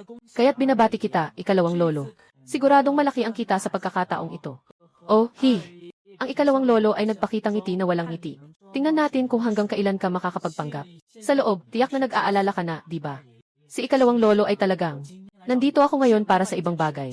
Habang nakangiti si Jiang Che, ay inilabas ang libro ng mga account. Hindi ba't nag-aral si Ibin sa kolehiyo noong nakaraang taon? Alam mo naman, na hindi maganda ang mga grado ni Ibin sa mataas na paaralan. Kaya't nakakuha siya ng mababang marka sa 3 universidad. Pero sa bibig ni Jiang Che, isang walang kwentang tao lang siya. Paano matatanggap ng matandang ito? Jiang Che, anong kalokohan ang sinasabi mo dito? Ano ba talaga ang sinasabi mo? Kung may sasabihin ka, sabihin mo ng diretsyo. Kung wala kang sasabihin, umalis ka na. Itinaas ni Lolo ang tungkod niya. Para sanay mapatay si Jiang Che. Ganito kasi, nandyan si Ninong, pumunta ako sa bahay namin para mangutang, di ba? Magkano ang inutang? Tiningnan ko ang kanyang libro ng mga utang. Parang nag-aaksaya ng oras sa pagtingin. At saka nagulat ako at sinabi, 5,000 pesos pala. Parang sinabi ni Ninong na ibabalik niya sa amin pagkatapos ng Pasko, di ba? Nakalimutan ko ito noong nakaraang taon. Sa totoo lang, malapit na rin akong makalimot ngayong taon. Pero kahapon, nakita ko si Lolo na masigla. Sa labas ng bahay namin, bigla akong nakapag-isip. Lolo, tingnan mo, malapit na namang magpasko. Kung hindi, sana maibalik mo na sa akin ang pera sa mga susunod na araw. Kung hindi, magpasko na naman tayo. Taon-taon. Araw-araw. Hindi ko alam kung hanggang kailan ito magpapatuloy. Si Jiang Che ay nakangiti. Ngunit ang kanyang mga salita ay parang mga kutsilyo na tumutusok sa puso ng matanda. Akala ko ay nakalimutan na ni Jiang Che na siya mismo ang nagpaalala sa kanya kahapon. Matandang lalaki pilit nang ngumiti. Aha, Xiao Che. Come on, pumasok ka na, maupo. Ayaw mo nang umupo. Si Jiang Che ay hindi papasok. Bakit? Natatakot kang marinig ng iba sa labas, nakakahiya. Kaya gusto ko pang magsalita sa labas. Ikaw, matanda, mapapamura ka. Ngumiti si Jiang Che. Lolo, kung may pera ka ngayon, pwede mo na akong bayaran ngayon. Nandito lang ako naghihintay. Hindi na ako papasok. Halika na, halika na. Pumasok ka, Lolo. Kahapon, namitas ako ng ilang asukal na dalandan sa bukirin. Bibigyan mo ba siya ng pasalubong para sa tatay mo? Patuloy na nakangiti ang matanda ng pilit. Para siyang ibang tao kumpara sa dati. Nang makita ito, halos mapahagalpak si Jiang Che sa tawa. Gusto ko lang sabihin, mas gusto ko yung dating matigas ang ulo mong itsura. Ikalawang Lolo, mukhang hindi kakayanin ng black pudding sa bahay ko ang black pudding nyo. Ano ba, segundo Lolo? May pera ka ba ngayon? Kung may pera ka, ibigay mo na sa akin. Kailangan ko pang pumunta sa susunod na bahay. Kung wala kang pera, magbigay ka rin sa akin ng katiyakan. Bukas mo ba ako babayaran? O yung sa makalawa, sobrang nahihiya si Ginoong Xiao Che. Patuloy na nanginginig ang kanyang mukha. Mababa ang boses niyang sinabi. Pwede bang bigyan ng kaunting oras pa si Lolo? Hintayin na lang natin ang bagong taon. Hintayin ang bagong taon ngayong taon. Siguradong ibabalik ni Ginoong sa iyo. Sa bagong taon, bahagyang tumango si Jiang Che. Hindi na namin abutin pa ang panahon na iyon. Alam mo na rin, ikalawang Lolo. Ngayon, mahirap din ang pamilya namin. Nasira ang malaking greenhouse ng gulay namin dahil sa pamilya ni Jiang Fugi. Wala nang buhay ang mga gulay doon. At saka, yung mga kahel na may asukal. Ngumiti uli si Jiang Che. Dati kumita sana sa pamamagitan ng konsensya. Pero ngayon, mukhang hindi na rin pwede. Walang kita ngayong taon. Mahirap din ang taon namin. Kaya, Lolo, maari mo bang bayaran na lang ako nitong mga araw na ito? Gusto ko rin sanang bumili ng bagong damit. Dahil kumita sana sa pamamagitan ng konsensya. Muling kumikirot ang labi ng matanda. Sigurado siya. Si Jiang Che, yung batang yon, siguradong sinasadya niya. Xiao Che, ano sa tingin mo, baka ganito na lang. Sa ikalawang Lolo, paaga mong pauwiin si Uncle. Siguradong ibibigay niya ang pera bago magpasko. Anong sa tingin mo? Muling nagsalita ang matanda ng mahirap. Maaaring hindi na purong-puro ang mga tao sa kanayunan. Ngunit pagdating sa pagpapautang, talagang may hiya sila. Lalo na ang takot na ang utang ay dumating sa kanilang tahanan. At maging katatawanan ng mga kapitbahay. Bihira ang mga taong hayagang nagsasabing hindi magbabayad. Kaya't si Ginoong ikalawang Lolo, sa harap ng pang-aasar ni Jiang Che, ay wala nang magawa kundi magpakatatag. Yung ikalawang Lolo, kailan kaya makakabalik si Tio? Ngumingiting sabi ni Jiang Che. Sa darating na taon ng bagong taon, siguradong babalik siya. Agad na nangakong ang matanda. Na naaalala ko, noong nakaraang taon ng bagong taon, hindi rin umuwi si Tio. Tama, sabi pa ni Jiang Che. Hindi umuwi si Tio noong nakaraang taon. Siguradong babalik ngayong taon. Agad na tumango ang matanda. Parang natatakot na hindi maniwala si Jiang Che. Ngunit sino ang mag-aakalang? Ang ngiti ni Jiang Che ay biglang nagbago. Malamig na sinabi paumanhin. Alam ko na ang lahat ng detalye. Hindi rin madali ang buhay sa mga construction site nitong mga nakaraang taon. Hindi na pumasok si Tio sa trabaho ng kalahating buwan. Kapag bumalik siya, may pera na siya para bayaran. Lolo, bibigyan kita ng pinakamataas na 5 araw. Kung hindi pa rin makakabayad, wala na akong ibang magagawa kundi magdemanda. Narinig ang sinasabi ni Jiang Che na napakadeterminado. Maaari nang sabihing nagkapikunan na sila. Agad na naging napakaseryoso ng mukha ng matanda. Nang tahimik na sabi niya, Xiao Che, ako rin naman ay ang iyong ikalawang Lolo. Ano ang tungkol sa ikalawang Lolo? Nakatayo si Jiang Che sa pintuan. Kaya ba niyang hindi magbayad ng utang? Gagamitin ang katandaan para mangibabaw. Sa bahay namin talaga namang walang pera ngayon. Pwede bang magpahintulot ka ng ilang araw lang? Totoo ngang nakasimangot ang matanda. Nagsisisi rin siya sa loob. Kung alam ko lang na bukas upo na lang sana ako sa bahay. Bakit pa ako nagsisiksikan sa gulo? Hindi na pwedeng palawigin. 5 araw lang, kung hindi pa rin makabayad pagkatapos ng 5 araw. Maghintay na lang kayo sa korte. Ngumiti ng malamig si Jiang Che. Agad na umalis si Xuanji. Sa likod, ang matanda ay nakasandal sa tungkod. Mabagal ang kanyang lakad. Agad na nagmadali upang humabol. Habang naglalakad, tinatawag si Jiang Che. Xiao Che, Xiao Che. Dahan-dahan ka, dahan-dahan ka. Dahan-dahan, hindi makasunod si Aye. Hindi makasunod, halos umiiyak na ang matanda. Ang malabnaw na luha ay lalong nagpapabigat sa likod. Sa wakas, nahabol at naharang si Jiang Che sa daan. Xiao Che, pakinggan mo ang lolo. Walang-wala na talaga ang lolo ngayon. Kung maaari, maghintay ka pa ng ilang araw. 10 araw, maghintay ng 10 araw. Kapag naibenta na ng lolo ang mga asukal na dalandan, ibabalik ko sa iyo ang pera. Ayos lang, ang matanda ay halos umiiyak na. Tumingin kay Jiang Che na may pagmamakaawa. Kung dumating ang mga tao mula sa hukuman sa bahay, mawawalan na siya ng mukha ng tuluyan. Ang mga tao sa kanilang panahon ay labis na nagmamalasakit sa kanilang mukha. Kung mawawalan na ng mukha, mas mabuti pang mamatay na lang. Ngunit sa nakikita ng matanda ang ekspresyon na ito, ang puso ni Jiang Che ay matigas na parang bakal. Walang kahit anong pag-aalinlangan. Kung hindi, 5 araw na lang. Nabigla ang matanda. Ganap siyang nabulabog. Bakit hindi makapasok si Jiang Che sa kanyang isipan? Dati, hindi naman siya ganitong tao Mukhang kahapon ay talagang na-stress siya. Ngunit paulit-ulit na yumuyuko sa isang nakababata. Nagalit din ang matanda, kaya't nagpa siya siyang tumayo ng tuwid. Sabi niya, sige, magreklamo ka. Basta't wala na akong pera ngayon. Hindi ko kayang paniwalaan na magreklamo ka sa korte. Tapos bigla na lang kaming magkakaroon ng pera. Nakikita ang ganitong itsura niya. Biglang humiti si Jiang Che. Walang pera, edi walang silbi. Lahat ng lumang bahay at lupa ay pera. Ibibigay ko na lang lahat sa akin. Sa oras na yon, natatakot ako na baka mamatay ka na at wala pang mapaglibingan. Lalong nalula ang matanda. Diretsong nawala sa sarili. Sinasabi mo bang totoo? Sobrang malupit ka talaga. Ngunit tumawa si Jiang Che pagkatapos. At umalis na siya. Malupit, hehe. Maraming tao dito ang hindi marunong bumasa ng ilang salita. Kahapon sinabing wala siyang konsensya. Ngayon sinasabi namang malupit siya. Haha, tama ang lason. Matapos mahanap ang una, si Jiang Che ay walang alinlangan. Umalis na uli sa ikalawang bahay. Ang may-ari ng bahay na ito ay si Jiang Defa. Pareho rin siyang lolo ni Jiang Che. Mukhang dumating din siya kahapon. Kumakatok si Jiang Che, bang. Mabilis na bumukas ang pinto. Ang matandang nagbubukas ng pinto ay may dalang mangkok ng kanin. Tinitingnan si Jiang Che. May halong pagdududa sa mukha. Bakit ka nandito? Tanong ni Jiang Defa ng malamig. Hingi ng utang, hindi naman kayo magkadugo na malayo. Kaya hindi na kailangang maging magalang. Anong utang ang wala? Tara na, Jiang Defa, ipakita mo. Yung galaw na parang nagtataboy ng langaw. Umaga pa lang, humihingi na ng utang. Talagang may problema. Ngunit si Jiang Che ay diretsong binuksan ang libro ng utang at binasa ito. Marso ng taong ito. Ginoong Defa. Noong Marso ngayong taon, Lolo Defa. Nagpapatawag ka ng pera sa gabi. Kailangan pa ng 3,000 yuan. Hayaan kitang hulaan kung para saan. Biglang nagbago ang mukha ni Jiang Defa. Jiang De, huwag kang magbulaan dito. Sasabihin ko sa'yo, huwag mong akalaing ikaw lang ang nakakaalam ng batas. Isa kang paninirang puri at paninira. Pareho kayong may kasalanan. Tumingin si Jiang Che ng may pagmamaliit at tumikwas ng ulo. Ganito pala, nakasuhan na ako. Hayaan na lang natin ang batas ang magparusa sa akin. Jiang Defa, ikaw ba ang magre-report o ako? Habang nagsasalita, inilabas niya ang kanyang telepono. Mukhang kailangan talagang tumawag ng pulis. Nagbago ang mukha ni Ginoong Jiang Defa. Agad siyang lumabas at hinila si Jiang Che. At naglakad patungo sa maliit na daan. Alam ni Lolo Che na ikaw ay mabait na bata. Huwag ka munang tumawag. Sige, bayaran mo na lang. Nakapangalumbaba si Jiang Che at nagsalita. Kumunot ang labi ni Jiang Defa. Saan siya kumuha ng pera?